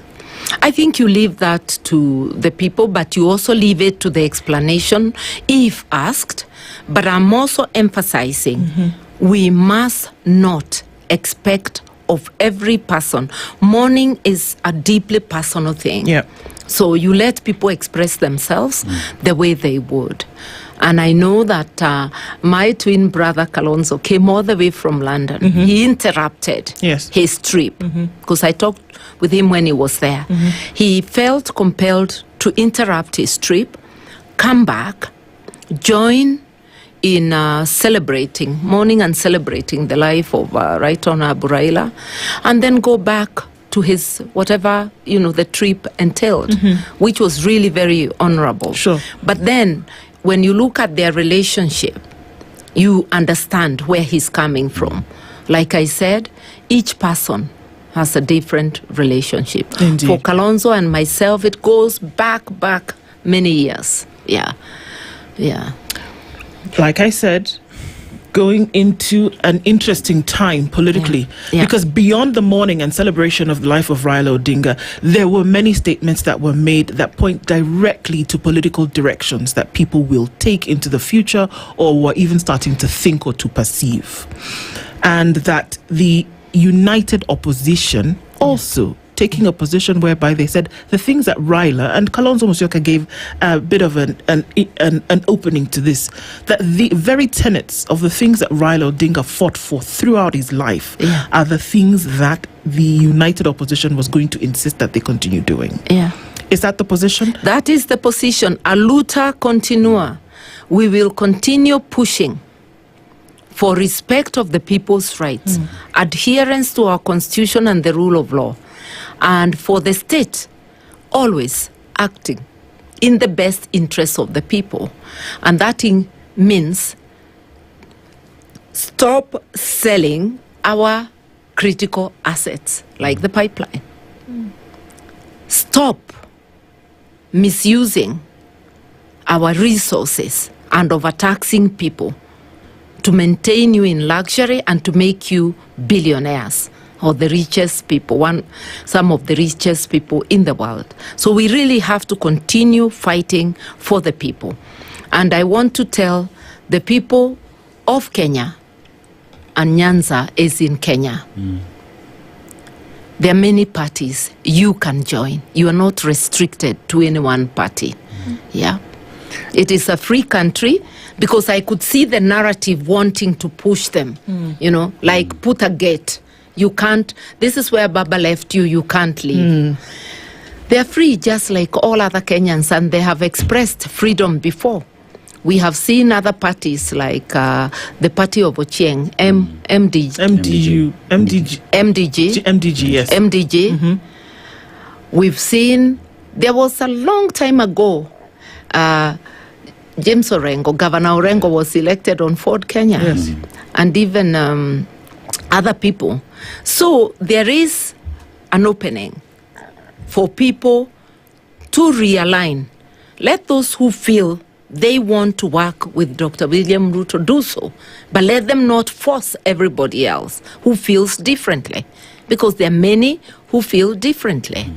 Let them go to the formations that they feel they can work for, and especially those who feel that they share the ideals of democracy and adherence to the rule of law, respect for human rights.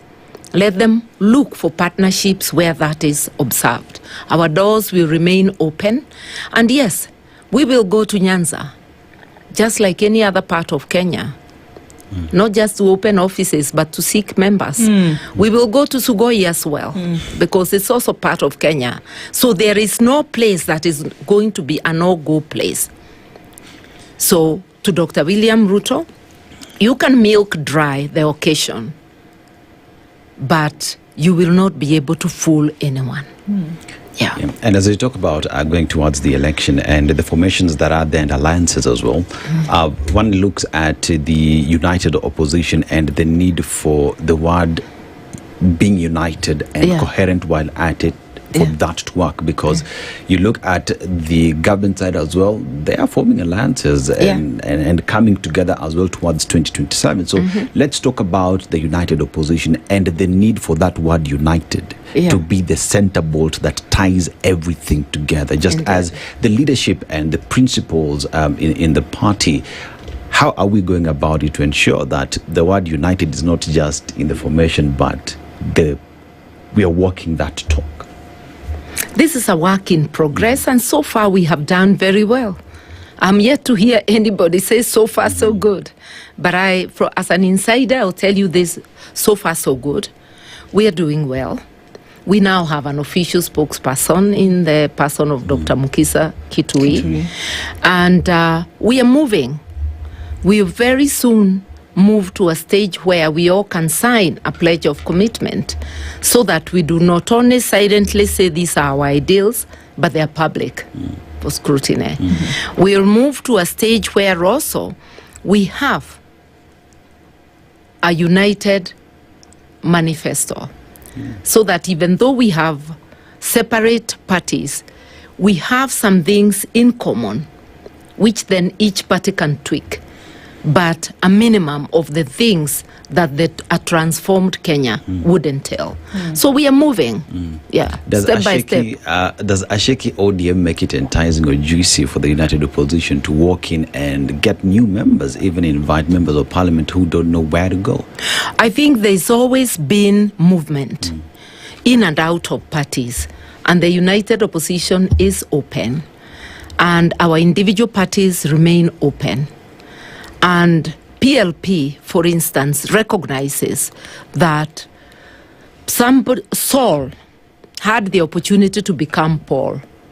So it doesn't matter where you start. Where you end is what matters. And all of us do sleep at some point and then pick up the pieces, reorganize ourselves and move on. So we must remain open, to people who want to come in. We must keep on adjusting. We also, it's a learning curve, because our socialization is from different backgrounds. So when we say these are our ideals, it's a learning curve, everybody bringing themselves within those ideals. And the ideals we embrace are what is in Article 10 of our Constitution. The values and principles of national governance. Yeah. You are the party leader. Of your party, of the People's Liberation Party. You are. Yeah. And had Raila Odinga won the election, you would be president today. With all other matters remaining constant, you would be president today. Yeah. Do you still desire to be president of Kenya? And how will that work if you do? One, I do not look back on what could have been. I look ahead at the possibilities ahead of me. And there's an election coming in 2027. And therefore there's a chance for me to be the Chief Executive Officer of Kenya, aka President. I've already declared, and I've already been given the go-ahead by People's Liberation Party, PLP. And we are within the united opposition. My duty is to work hard to market myself and the ideals of the People's Liberation Party so that I end up being that flag bearer. And I run to be the president of the country. So I repeat, I don't look back at what the opportunities would have been. I look ahead at the opportunities ahead. But even as we look ahead, Martha, we have to look at today. And one thing that Kenyans struggle with today is high cost of living, right? Kenyans struggle with the fact that they are paying for debt for which funds don't know what it is they did. And with that, there's entire conversation on ODA's debt. And people have pronounced themselves on what they would do. What is the position from the united opposition, especially on ODA's debt? I will talk about, I said the united opposition is now sitting down to come up with a joint document. So I can only speak for the People's Liberation Party.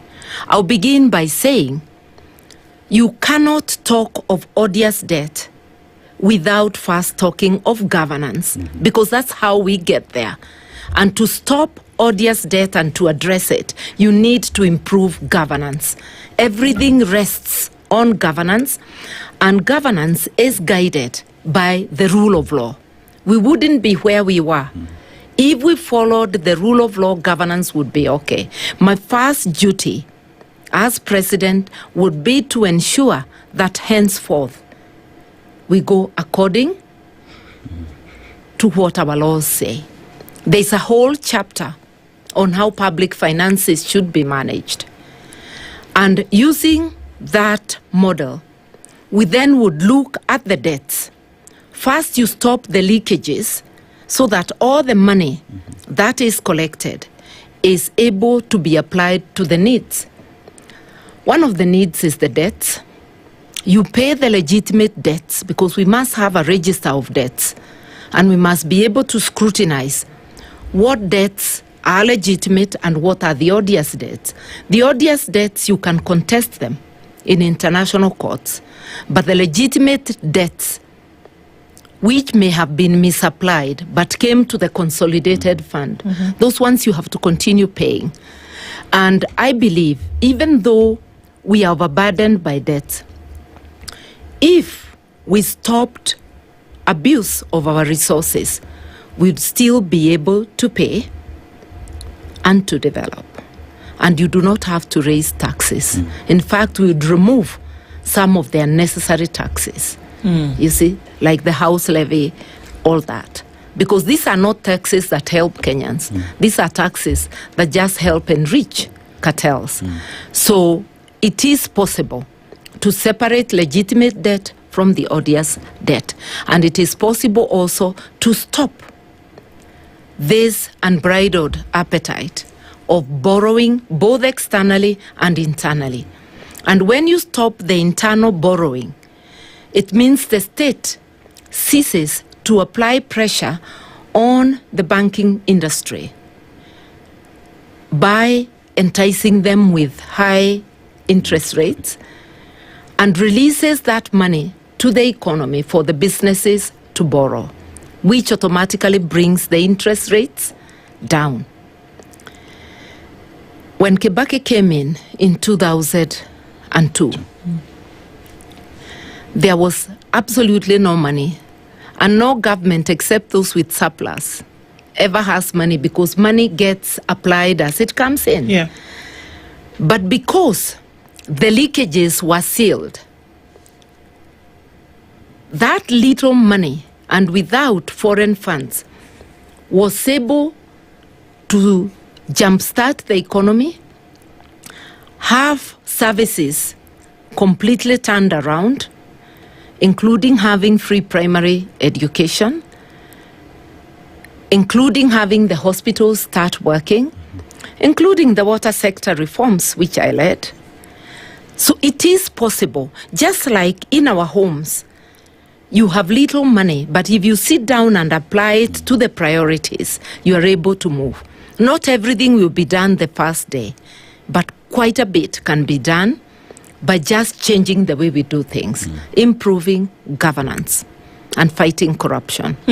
So there are many things, unfortunately, that just don't seem to work right. Yeah. You know, and Kenyans usually, when they go to an election, or anybody for that matter in any country, would want a situation whereby the people that they're bringing in then would be able to solve these problems at the very minimum. Before you even talk about going externally and you know, having, you want to make sure that the things at home, at least if you're leaving the children at home, they should be able to eat.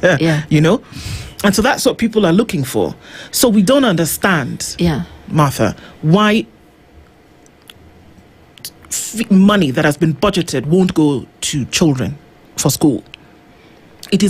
You don't understand why then infrastructure, for which every time you fuel a vehicle, there's money that comes out of it in terms of tax that should make sure that roads are developed and built and that infrastructure is taken care of. It's misunderstood by so many why we can't have at the very basic minimum affordable access to credit and things like this. We did see the president yesterday announce yet again for people in Lower Eastern region that there will be 400,000 young people who will get access to at least 50,000 shillings to start businesses, but we can't send children to school.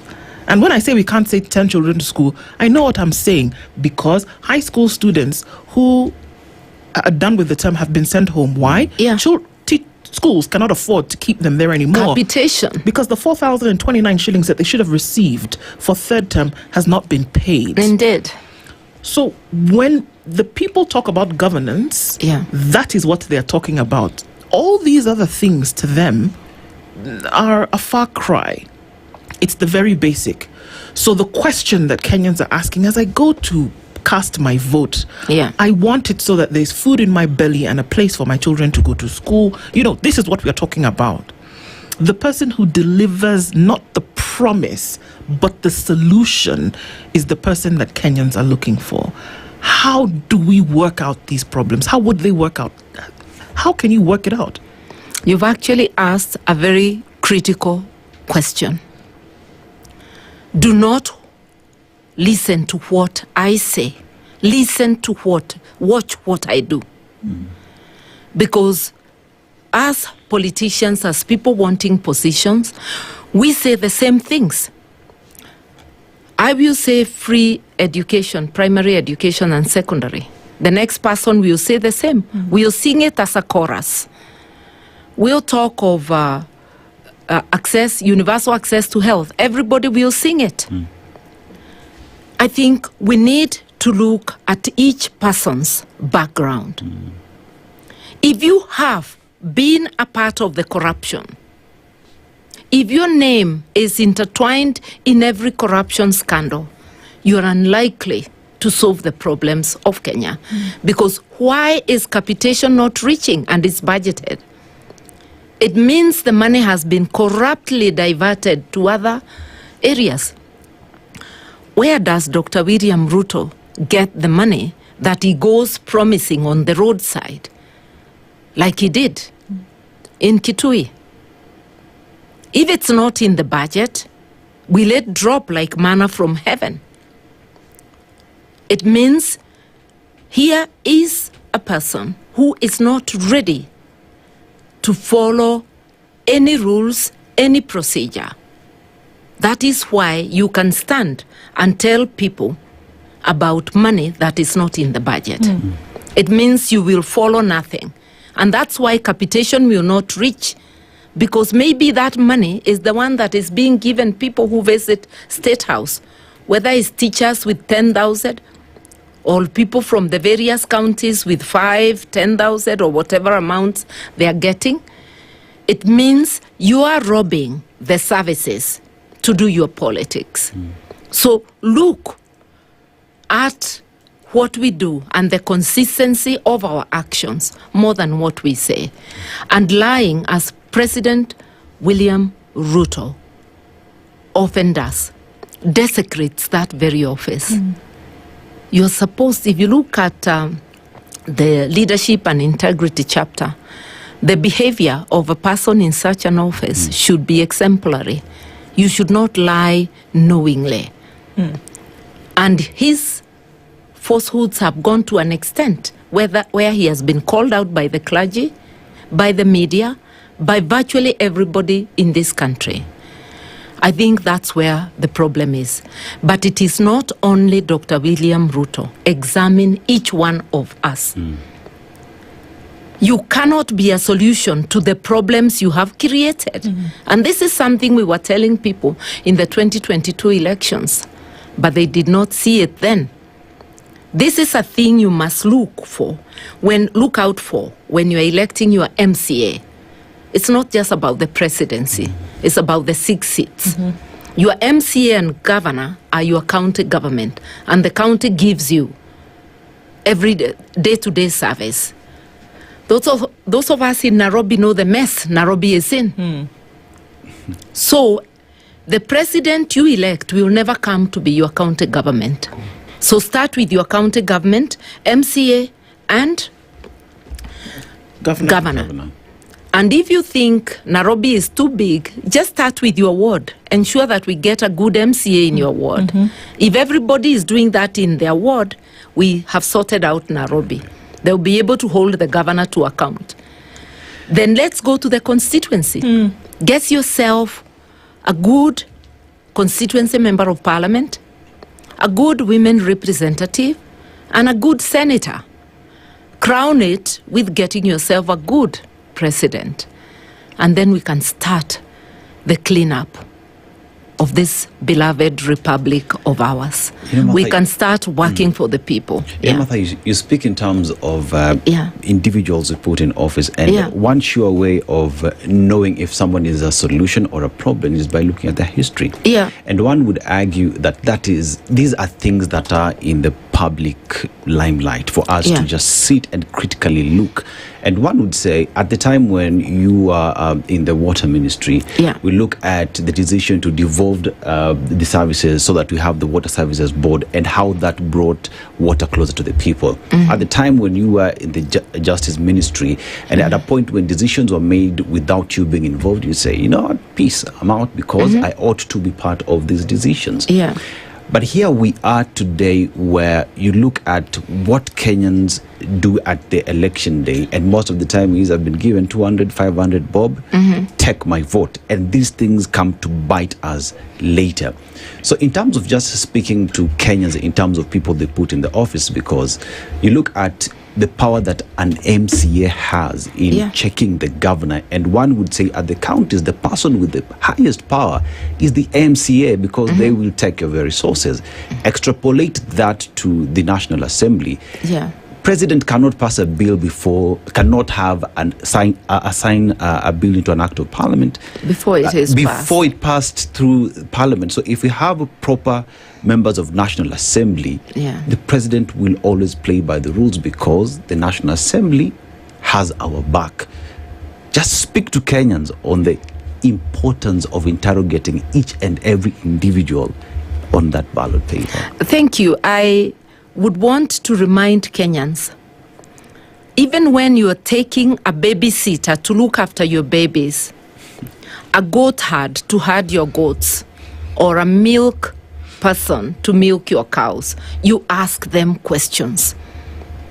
But when it comes to the most important decision for the nation, for the 54 million Kenyans, which is hiring elected representatives, Do you ever ask them questions? Or do you take the handout and go smiling? Remember that the elected members of the county assembly, of the National Assembly, the governors, and the president are the ones who determine the trajectory of your life for the next 5 years, the sort of services you get. It's a matter of life and death if you cannot get health services.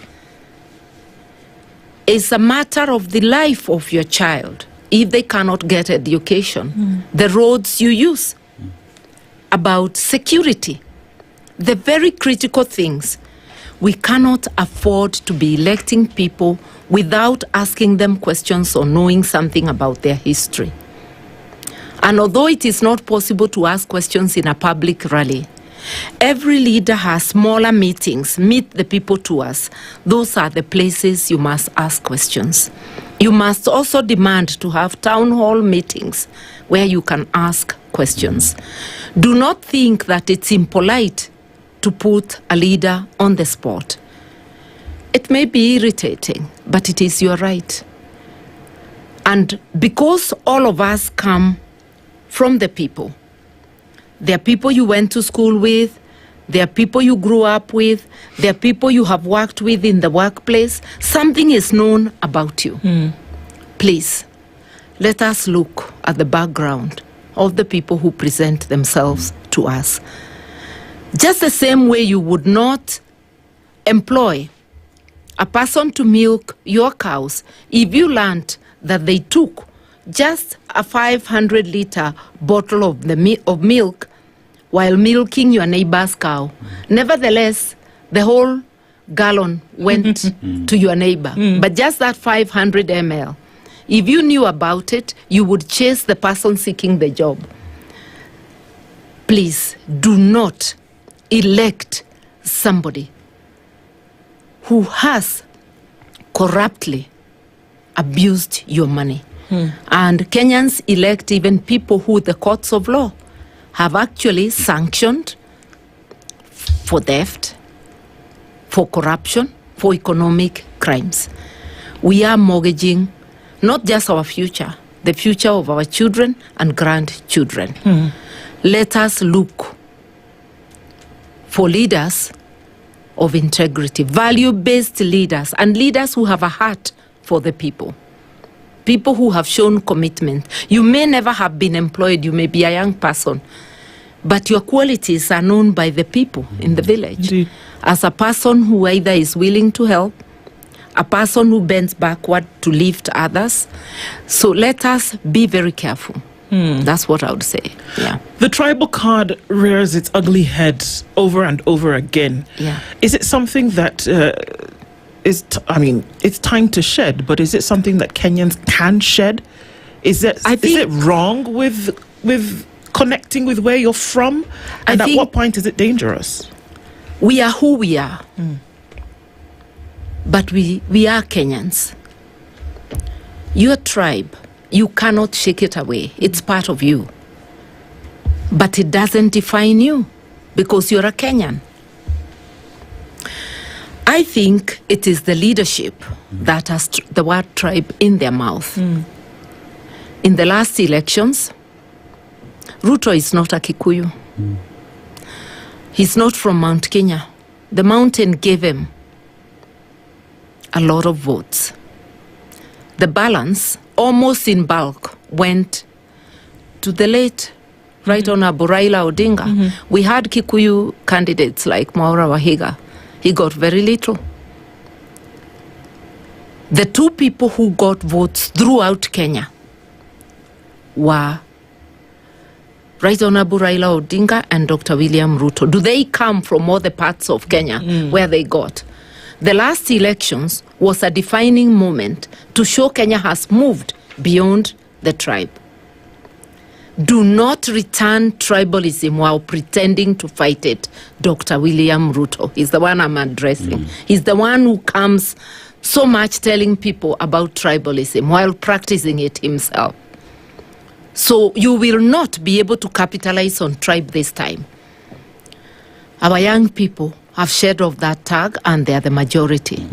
If you see how the Gen Z organized, if you see how they are organizing, even the hashtag "We Are All Kikuyu" didn't mean that they were elevating Kikuyu above others. They're saying, do not oppress any of us. Yes. If it's a Kikuyu today, then we are all Kikuyus. If it's a Kisii tomorrow, we are all Kisis. If it's a Kipsigis, then we are all Kipsigis. You know, it's just emphasizing our oneness. So let Dr. William Ruto and any other politician who hopes to capitalize on tribalism know that Kenyans have moved on. Yeah. You know, it's tribalism and the cultures that we belong to are things that are recognized by the Constitution. We belong somewhere. Yeah. And it is using that as a political tool, negatively. Negatively does not make any sense. Yeah. But even while at that, we look at a situation where the Gen Zs right now, we are all Kenyans, you know, and one would hope that moving forward, the political elites stop using the tribalism as a way to get to power. And one would argue for a very long time, Raila Odinga has, if you want to get to power, just be on the other side of Raila Odinga. He's not there. Just his absence. How does that change the political chess game now? In a very big way, because he had this hold on the people, on his supporters, unshakable hold. I don't think anybody can replicate Raila Odinga. We just have to accept that. And that's why I said there's going to be tremors in the political space arena. I cannot exactly predict what it's going to be, but nobody can become a Raila Odinga. That's just him. One in a million. So we have to find our balance. Everybody has to find their balance. Even those who are desperately invoking his name and even putting words in his mouth. Yet we have media tapes to show exactly what he said. They will not get far by that. Yeah, people will find their balance. But what should be worrisome to us as Kenyans is that the ideals he cherished, which are the ideals in the Constitution, what we as Kenyans have fought for together and which we credit him with fighting for throughout his life, remain dear to us, and we defend it with all our might. That really is the greatest tribute. Yeah. So, as these, you know, the doors open up, we're getting into by-elections that come in November, and many have said that this is a litmus test as to what will happen in 2027, and then being able to come and fill a constitutional requirement with a by-election. But what it also does is that it holds up a mirror for what, or even maybe a magnifying glass for what will happen in 2027. Can we use that and say this is what's going to happen? Is it testing the ground as to where people's allegiances lie? Yes and no. Take, for instance, the Banisa seat, where Dr. Ruto and his KK brigade have been enticing the candidates on the opposite side. The candidate for DCP stepped down after being spotted in State House. And we know State House is a place of money, whether he denies or not. But his Damascus moment comes when he's in State House and he drops off from the seat. We got a candidate who then also didn't present his papers and said for personal reasons. Those personal reasons are subject to guesswork, you know. So what is happening is that Dr. Ruto and his brigade are trying to ensure that they pass unopposed. Because when there is no candidate, you cannot measure what the voters want. It's the absence of competition that will get you there.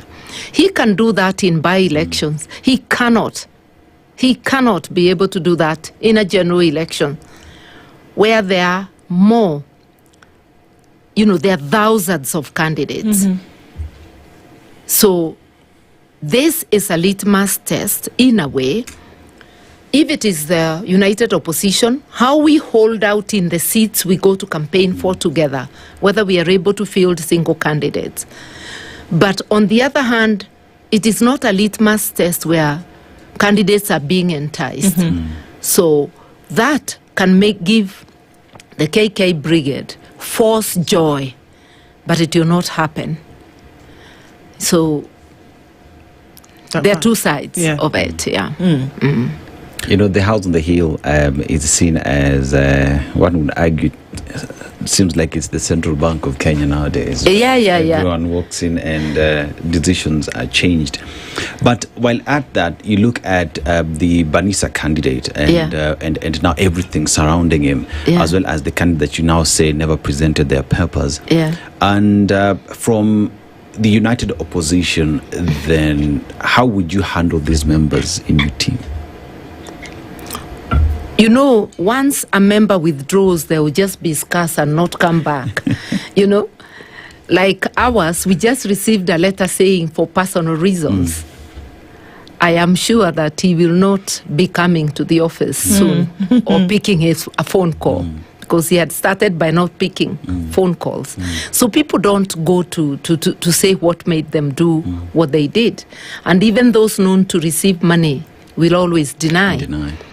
You cannot be able to measure people's hearts. But there's always a commitment pledge people sign. It is not a guarantee. We're just saying that this happens in a by-election, it's unlikely to happen in general elections. You cannot do it on a massive scale at that time. So we will take time to look for candidates of character, but you never can be 100%. Right. I did say that there's a lot of responsibility on your shoulders. You may not know that yet. But then, you know, Kenyans are looking for that opportunity when they'll be able to operate in a space whereby there is not a constant demand on leadership to stand by their rights. That Kenyans want a space whereby they can express themselves and not be shot, jailed, or disappeared. That they can wake up in the morning and go and do a decent day's work and get something for it, send their children to school, go to a medical facility, get treated with the promise and the action that comes from government. The very basic minimum is what Kenyans are asking for. And that responsibility is placed on the shoulders of those who are fighting for a better Kenya, you, Martha Karua, being one of them. How do you take that responsibility? I am ready for it, because it's indeed a duty to my country, a duty to myself, to ensure that our country returns back to the rule of law and becomes truly our home, our castle, where we don't feel threatened, where you do not have to worry that your wallet is going to be raided by the government, not to serve you, but to enrich a few. You expect services, you pay taxes and expect services. At my age, I'm back on the race, not because I want or I need a position. I've lived without an elected position for the last 13 years and I'm fine. But I'm not fine with where our country is, where our children and grandchildren, and I keep saying my children and grandchildren are all the people of that age. We want to live a better Kenya, and we realize we have people who can help rebuild and restructure this country, and they are found in all ages. And we are looking for a partnership of people of goodwill, value-based leaders, to help us reorganize our country, because nobody can do it alone.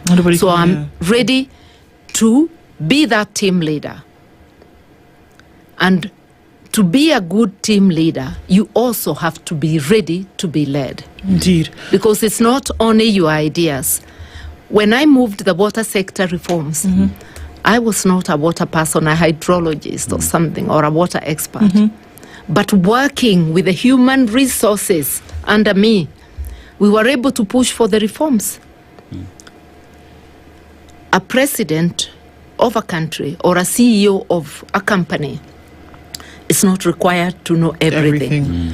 You are required to be able to put together the best human resources for the job and to give them room to show their best, not to micromanage.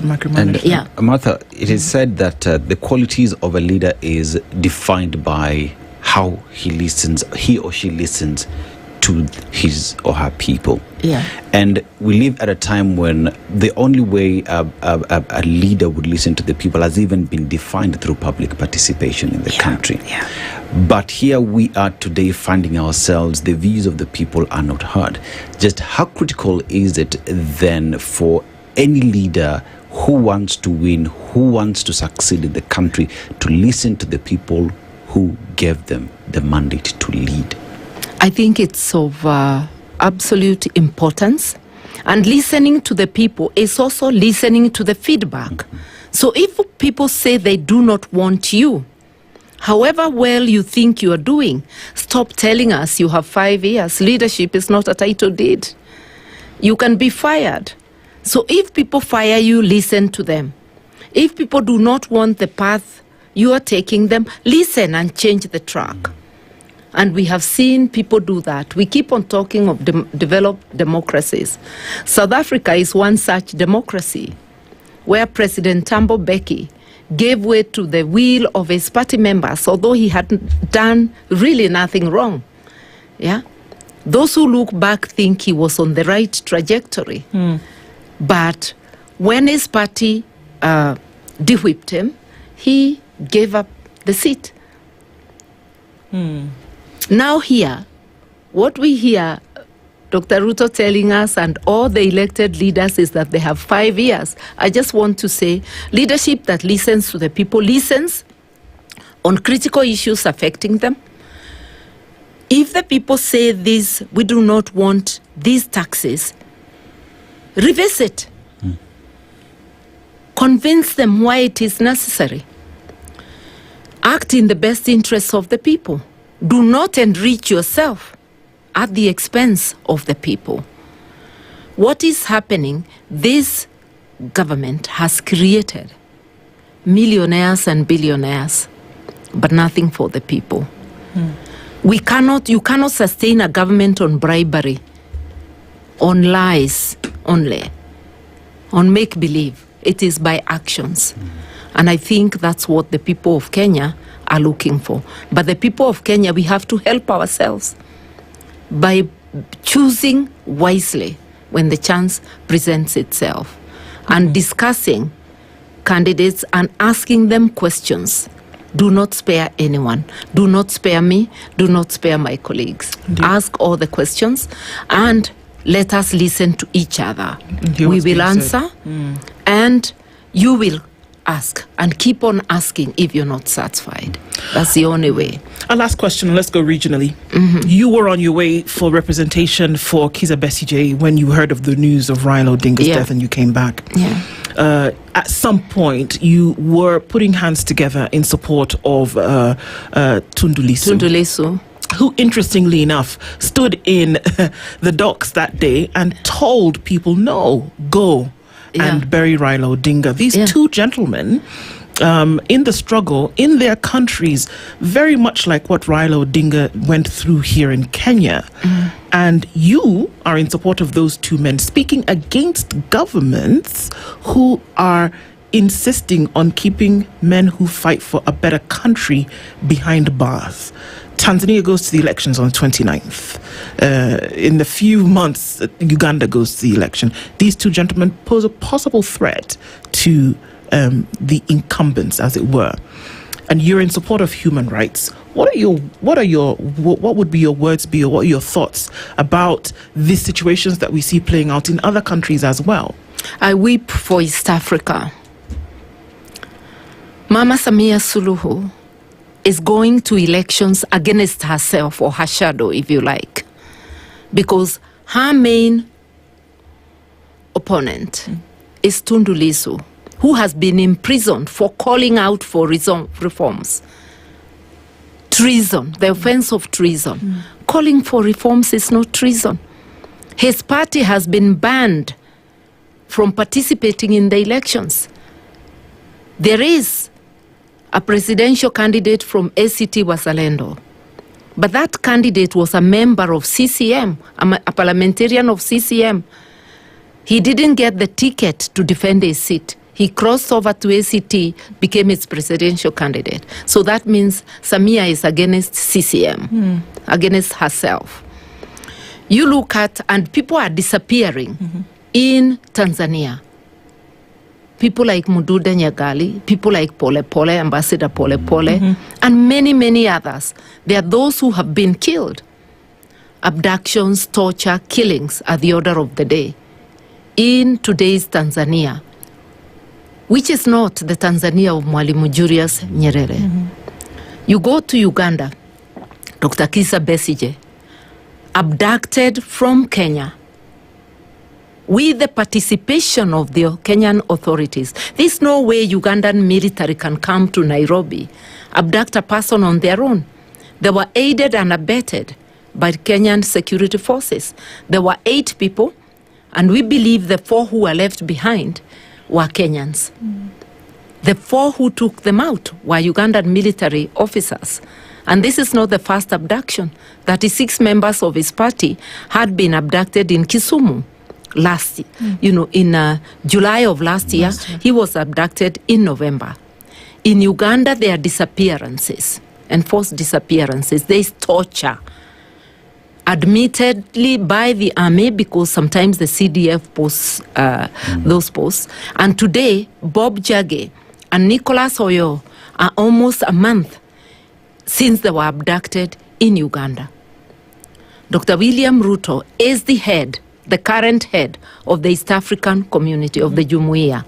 Not a protest note from Kenya, not a word. It's as though they are the ones encouraging foreign governments to mistreat their nationals. I believe that they colluded with Tanzania when they deported us. The 1 hour it took the immigration officials to come and tell us we will not allow you in, I believe they were consulting with Kenya. And it must have been Kenya that got Kenya Airways to alter our tickets without payment, because we refused to pay any alteration fees. So they helped Tanzania to deport us. They thought they were fighting us as opposition figures. But later on, the Tanzanian regime fought Kenyan business people. So any act you do has ripples. Today, I'm in Uganda. I'm going to Uganda, not today, but I keep going there to defend Kizza Besigye. It's a form of citizens' pushback on these 3 countries that seem to be cooperating to oppress their people. And it's a message to them that when dictators come together to oppress the people will come together to push back. And I'm so glad that when John Heche, the deputy of Tundu Lissu, was detained at the Isebania border, Tanzanian and Kenyan youth went to free him. It's a message that the people are beginning to gather together. The days of dictatorship are numbered. I saw in Kitui yesterday, President Jumaye Faye of Senegal come as a visitor. And I said how ironical, because we have an organization I lead. It's called Pan-African Progressive Leaders Solidarity Network. Through this organization, we went to Senegal when Jumaye Faye and Sonko were in jail. Remember, Sonko was the leader of PASTEF. Jumaye Faye was his secretary general. At a time, the president of Senegal, then Macky Sall, was refusing to have the elections that December. We went there to push back. And we had sittings with NGOs, religious leaders. We held a press conference. We visited the African Commission on Human and People's Rights in Arusha. We pushed, and there was a resolution against Senegal. We talked to staffers of Congress in America.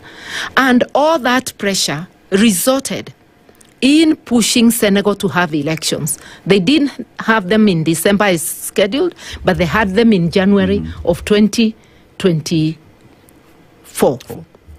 And that's how Jumaye Faye came to be president. Sonko had already been removed from the register of voters. It's so ironical that Jumaye Faye was standing with a dictator in the making in the form of Dr. William Ruto, a person who is doing exactly what Macky Sall did to him. I don't know whether he has a good brief on that.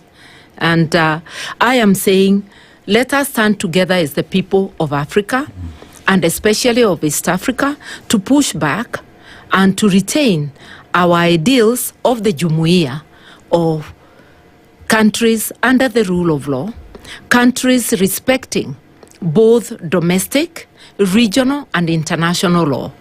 The African Charter on Human and People's Rights, on which the African Commission on Human and People's Rights is modeled, stands for all these rights. Our constitutions.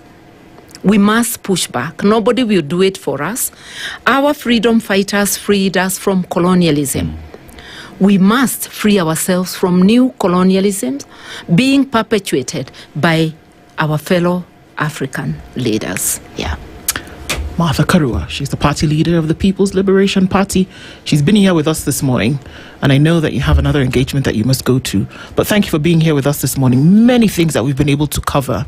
Yeah. And take with you that responsibility. It sits on your shoulders. Kenyans have given it to you. Asante sana. Like I said, I'm ready, able, and willing to serve. And I've offered myself to run as president of this country. I will go explaining to the people, and I hope I'll find favor to serve. Asante sana. It's 22 to 10. We'll be back after this. Thank you very much. Good morning. The following takes place from 6 a.m. to 10 a.m. every weekday on SpiceFM. You have land, Dennis. Okay, your own land. You use your own money to build it, and then you sell it to yourself. But we don't want foreign troops on Kenyan soil. But surely it goes a little bit deeper. This is it. If you find the tree is withering, then you call the person who is managing that tree. Come around. Why? Tell me what is first of all, what's the problem? Yes, what is the problem there? How do we expect ourselves to move forward as a country? The Situation Room, Kenya's biggest conversation. The following takes place from 6 a.m. to 10 a.m. every weekday on SpiceFM. SRC's mandate is constitutional. It's not an advice. It's actually something you must do. Like now, you abandon, of course, the narrative of wheelbarrow, Mutomjengo, Mamamboga, and all those, that rosy narrative. Your expenditure is 3.3 trillion, and you're collecting only 2.5. Out of that 2.5, you're spending 1.8 trillion to service loans and so forth. That the CDF kit, it's in itself a symptom of corruption. This is the Situation Room, the only way to start your day.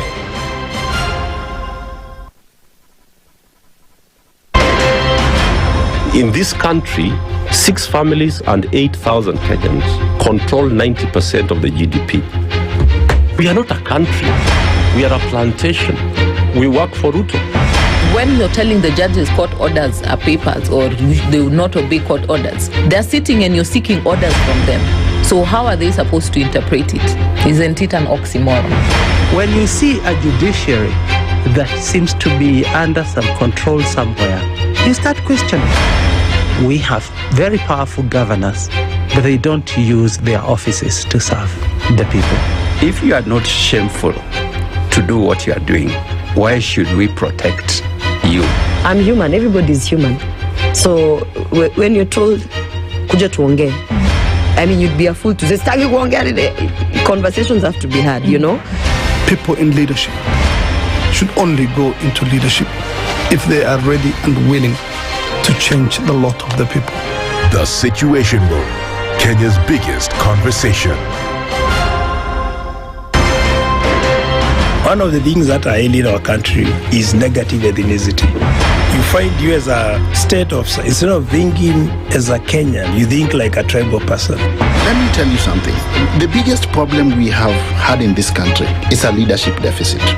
There is nothing that you are going to do in the process of change if you are not a risk taker. So you really have to pursue your vision to a logical conclusion and even be ready to step on people's toes. When it comes to the economy, you can run away with it. They say statistics are like bikinis. They reveal a lot, but they conceal the vitals. And so government people would throw statistics at you and tell you they're revealing a lot of information to you, but it's really concealing the real vitals. We need to get out of that, because when we want to grow our democracy, one basic thing that really requires to be understood by the political class, by all of us, is institutions are critical. This is the Situation Room, the only way to start your day. Good morning, and I love your show. Thank you. Having come from a Kikuyu radio background, I migrated to Spice because of the content. I was born in a slum, but somehow I got a break in life. So sometimes when you see the sweating coming out because of the passion and whatever it is, behind the noise, there are people. And we share the same umbilical cord. It shouldn't be like that. I am so disappointed. We used to tell Honorable Raila Amolo Odinga that he's doing policy of conmanship. And even President Uhuru Kenyatta, serikali hii ndio iko na conmanship ya hali ya juu. You cannot promise people that you reduce tax, then you double. In politics, there is the issue of trust. For you to turn around and then stab the same people who gave you that trust, there is no other level of dishonesty. Imabo, utaona dunia tu.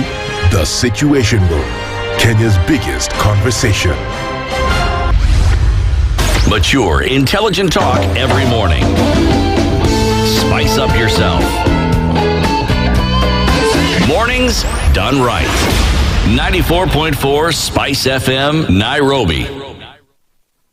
And that's what it looks like the conversations are going to be in the coming months in terms of who's going to be able to do what and how are we going to actually get it all done. Martha Karua, party leader of the People's Liberation Party, has been with us for some time, and hearing the things that she's had to say in terms of what the political space and dispensation looks like. The responsibility, although, is on the shoulders of a lot of people to go out there and convince Kenyans. Also, the ultimate decision rests in the hands of Kenyans today. And so we're going to take a few minutes to hear from you. Coming back to all circle back, there's been a lot of information coming at us in the last days. There have been people saying many things, and we're going to take a few minutes to talk about that legacy that Raila Odinga left behind. That he leaves even as he rests now, and that for very many years the things that he pushed or things that he asked Kenyans to do and remember then seems to play out in our minds. And of course the image of the young lady during the finance bill protest in 2024 comes fresh in my mind, and she says, you know what, Agwambo tuachie, let us now be the ones who do this, leave this fight to us, because we have seen that it's necessary that we get involved in it. So we want to hear from you. Are you saying now that Kenyans are ready to take up the challenge? Are Kenyans ready to fight and say, you know what, it is us, we must then be able to take it. We must be able to take that fight to the ballot. We will take it. We will take the lead. What does it mean to you? How does that legacy and how has it affected the decisions that you will then make into the future? So the next few minutes, we'll hear from you. Call in to the studio 0732142650. That's 0732146250. I hope I got that number right. I hope I've not messed it all up. Maybe Lydia's going to tell me in just a little bit. But we'd love to hear from you this morning, and let's get your calls in as you tell us what impact Raila Odinga's legacy leaves for the decisions that you'll make into the future. And, you know, for those, what are you thinking that you will do? We've heard from the politicians. Everybody says, well, you know, it's either we're going to go and stay in ODM, we're going to build a united front, we're going to do 1, 2, 3. But what do Kenyans actually feel in terms of, all right, well, there's been a struggle. There's been a struggle to get things done right, to then be able to develop to a place whereby you can be heard, understood, and then there will be action. But what does it really mean to be in a struggle that then yields some kind of results? One Raila Odinga, I believed in a country that would get better every single day. Even at times when he had an opportunity to just say no and let the country burn, he paused and said no. The country is bigger than any one individual. I was listening to Senator Nyonka speak in terms of decisions that Raila Odinga took and what that meant, and the questions that he asked are those who are for him to just let the country burn. And the question was, do you understand what it takes to build a country that is completely destroyed? That question remains in my mind, and just how visionary he was, and what is left for us. 0732, I got the number, 0732 142 650, 0732 142 650. Let's take your calls this morning. Hello, we're talking to Kerry in Kileleshwa. Good morning. Good morning, Lou, and the rest of the team. How are you doing, sir? I'm very fine. Although the Right Honourable Raila's story or life or legacy I've not really seen somebody who's brought it out. The person who came very close was the pastor who preached at Nyayo Stadium, who talked about the politics of refusing to bribe people, because generally the Right Honourable never used to bribe people during his political career. And apart from that, he also did a lot in terms of in the education sector. Nobody mentioned about the Raila Education Center, which is a very good thing to educate poor children. Nobody mentioned about the one time he went to Kuala and found a school in a very bad state. He mobilized resources, and the place looks different now. His input in education, I think many people did not know. Also, he was as roads minister. He was the first person to bring this technology about building the roads using cement, and the example was Mbagathi Road, and after that he even said it that we use 1.2 billion shillings to maintain Thika Road every financial year. And Mbagathi Road, after it was constructed, that was 5 years after he spoke. When it had been constructed, it had not even spent a spoonful of cement to repair. Such revolutionary ideas within a man who, in this country, his image was not very well celebrated, especially if you listen to his competitors. And there was also this just plan, I don't know if it's within the Kenyan system or what was it, to always paint him negative, violent, man who never wanted development and anything. But when you listened carefully and followed him really, and you read some of his books, there's a book he wrote, I can't really remember the title, but one of the campaigns, and it was distributed free. I spoke about what real development means against the development of tokenism. And you can see now in this country today, as he lays 2 days after we've laid him to rest, you can see that politics of tokenism is back. And this is what he wrote in the book and said, development is not tokenism, and we should separate development and tokenism.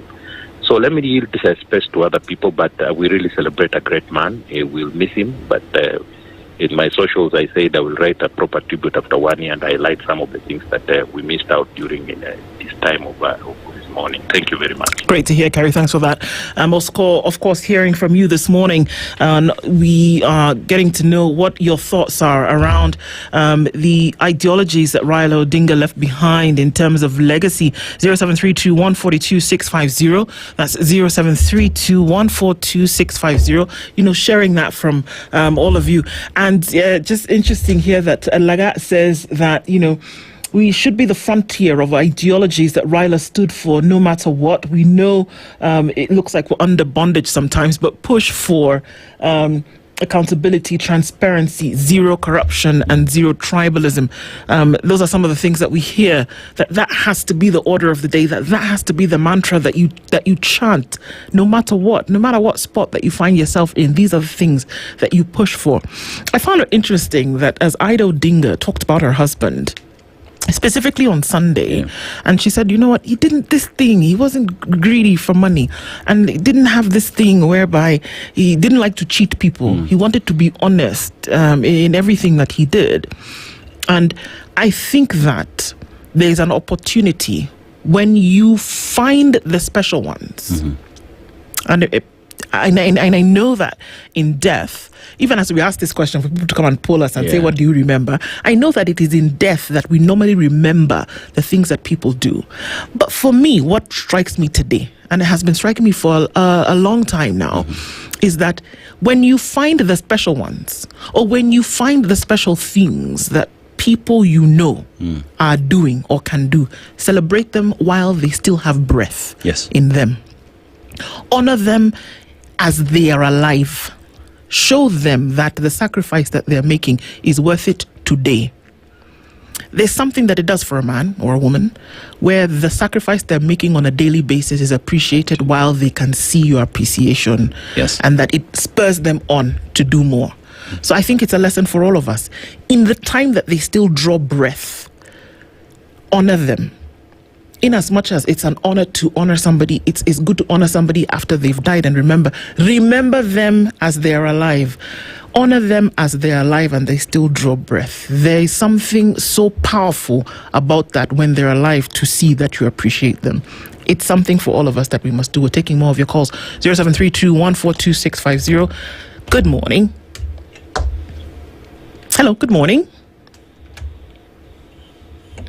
Hello, good morning. Tell us your name and where you're calling in from, sir. I'm Nicholas calling from Vihiga. Yes, Nicholas. I'm grateful to have this opportunity to say something about Baba. I've been a fan of Baba for quite a while, since those good days when he was MP for Kibera. And I'm just wondering who Baba spoke to last, because so many people are saying Baba talked to them last. Indeed. Different account of what Baba said. So maybe to me, Baba, what I know, heard from him is that he's in the broad-based government until 2027, but we'll live to see going forward what will happen. Thank you for your time. Thank you, sir. Thank you so much. Baba might have spoken last to his bodyguard. It's possible. It's interesting that everybody said that he spoke to them. I spoke to him the evening of. I spoke to him the night before, a few minutes before. In fact, we were, that's the thing, And so when you have the opportunity, again, when they're alive, do take advantage. When you see the special ones, or when you experience the special things that people do or say, take advantage of that and honor them in that space. All right, let's see how many more of these calls we can cram into the little time that we do have left. We're hearing from you on 0732142650. Hear from Joel in Kericho. Good morning. Salama kabisa, Joel. How are you? Hey, umekaa sana. Shughuli ni mingi, naye ni mchache. Mungu ni mwema. Asante. So ile kitu iko ni kwamba mzee Raila aliaga, tunasema pole na mzee apumzike. Kilimo alienda, tukaomboleza, ikaisha. Kipaki naye pia ikaisha. So hata huyu mzee wacha apumzike na tusonge mbele. Hapa sisi president was democratically elected. No, na tuko na leaders wengi ambao wako ndani ya audience na wako kwa chama zingine. So tuwapatie nafasi, watupange, tuone vile Kenya tutasonga mbele na kila mwananchi apate haki yake popote alipo katika Kenya. Asante. Asante sana. Wewe pia Joel, asante. Hearing from more of you this morning, 0732142650. Hello, good morning. Morning. Tell us the name and where you're calling from, sir. I'm Bob from Vihiga. Yes, Bob, good morning. Tell us. Yes, I thank for my tribute to Baba, but my question is one. Marriage is combined of two people. A marriage is combined of two people. Yes, it is.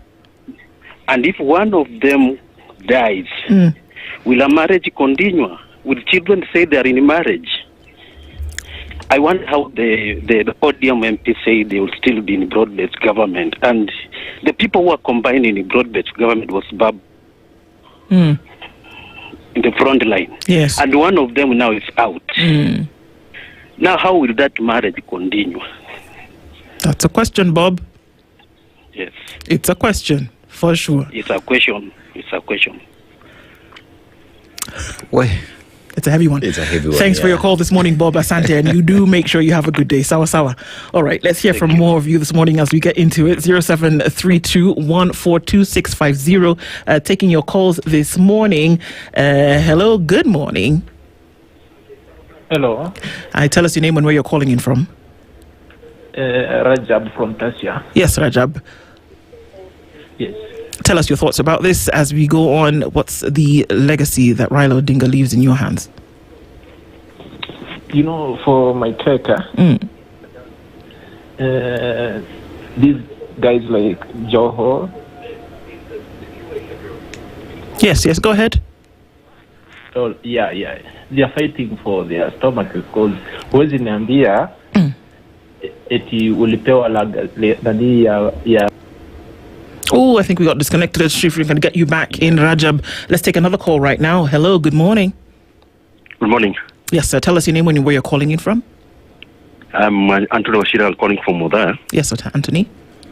Yes, basically I've been a supporter for Baba for quite a long time, and almost in 2022 I almost got killed because of supporting Baba in Nyeri. And the reason why I've been supporting Baba is because of his courage, his talking the truth, and obviously connecting the masses. I think as a country we need fearless people that that understand the needs of the people. What we are lacking as a society is people doing their own things, and when they get the power, they start getting corrupted by power in itself. So I think for me as an individual coming from Central Kenya is we need to have fearless leaders that talk the truth all the time. Indeed. Thank you for that. Thank you so much.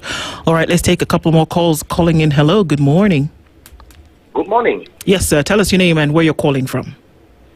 My name is Chris from Nairobi. Yes, Chris.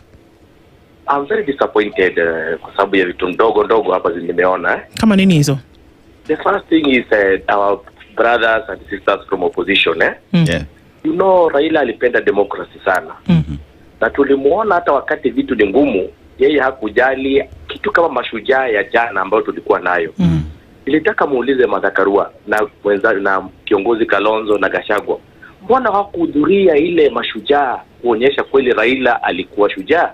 Wakati wa hali kama hii tunasahau ile mpitano yetu, tunasahau ile vita yetu, then we come together as a country. Tunasema kwa sababu ya Raila Odinga, hii mashujaa tumekuja pamoja kuonyesha ushujaa wetu. Hapo ndo tunaanza kuona kweli tulikuwa na kiongozi ambaye alileta nchi pamoja. Lakini ukiangalia vile wameanza kujifanya sasa hivi kama Kalonzo, I was very much disappointed. Yeye ndo alihost hii mashujaa day kwa eneo lake kabisa. Kama kiongozi ambaye anataka kuwa baadaye rais wa taifa hili, angejitokeza kabisa aseme licha ya kwamba tunatofautiana na rais. Tumeacha hayo nyuma kwa sababu ya Raila Odinga. Tumekuja pamoja kwa sababu umoja wa nchi, ndio maana tunataka taifa liende mbele. Kwa hivyo tunafikiria kifo cha baba kilikuwa kinafaa kitulete pamoja zaidi, lakini sio kuleta utengano mkubwa. Thank you so much. Thank you so much, Chris. Indeed, big thoughts there. Let's hear from more of you this morning. Call us. We'll take a couple more calls. 0732142650. Hello, good morning. Oh, good morning. Yes, sir. Please tell us your name and where you're calling from. This is Boniface calling from Kisumu. Yes, Boniface. Nimesikia venye Madhakarua ameongea.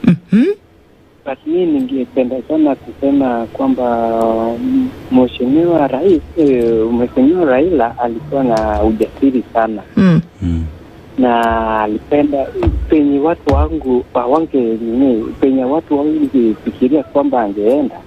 Alienda na ujasiri, tena aliongea na ujasiri. Kitu ndio nilipenda nayo sana. Okay.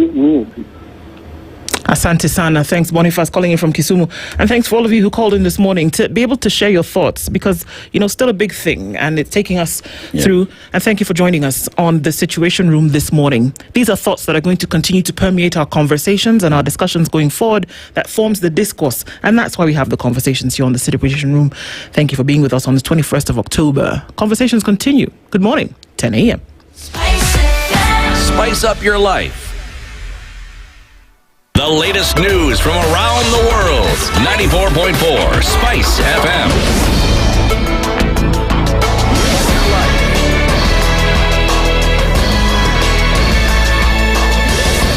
Good morning. This is the News Wire.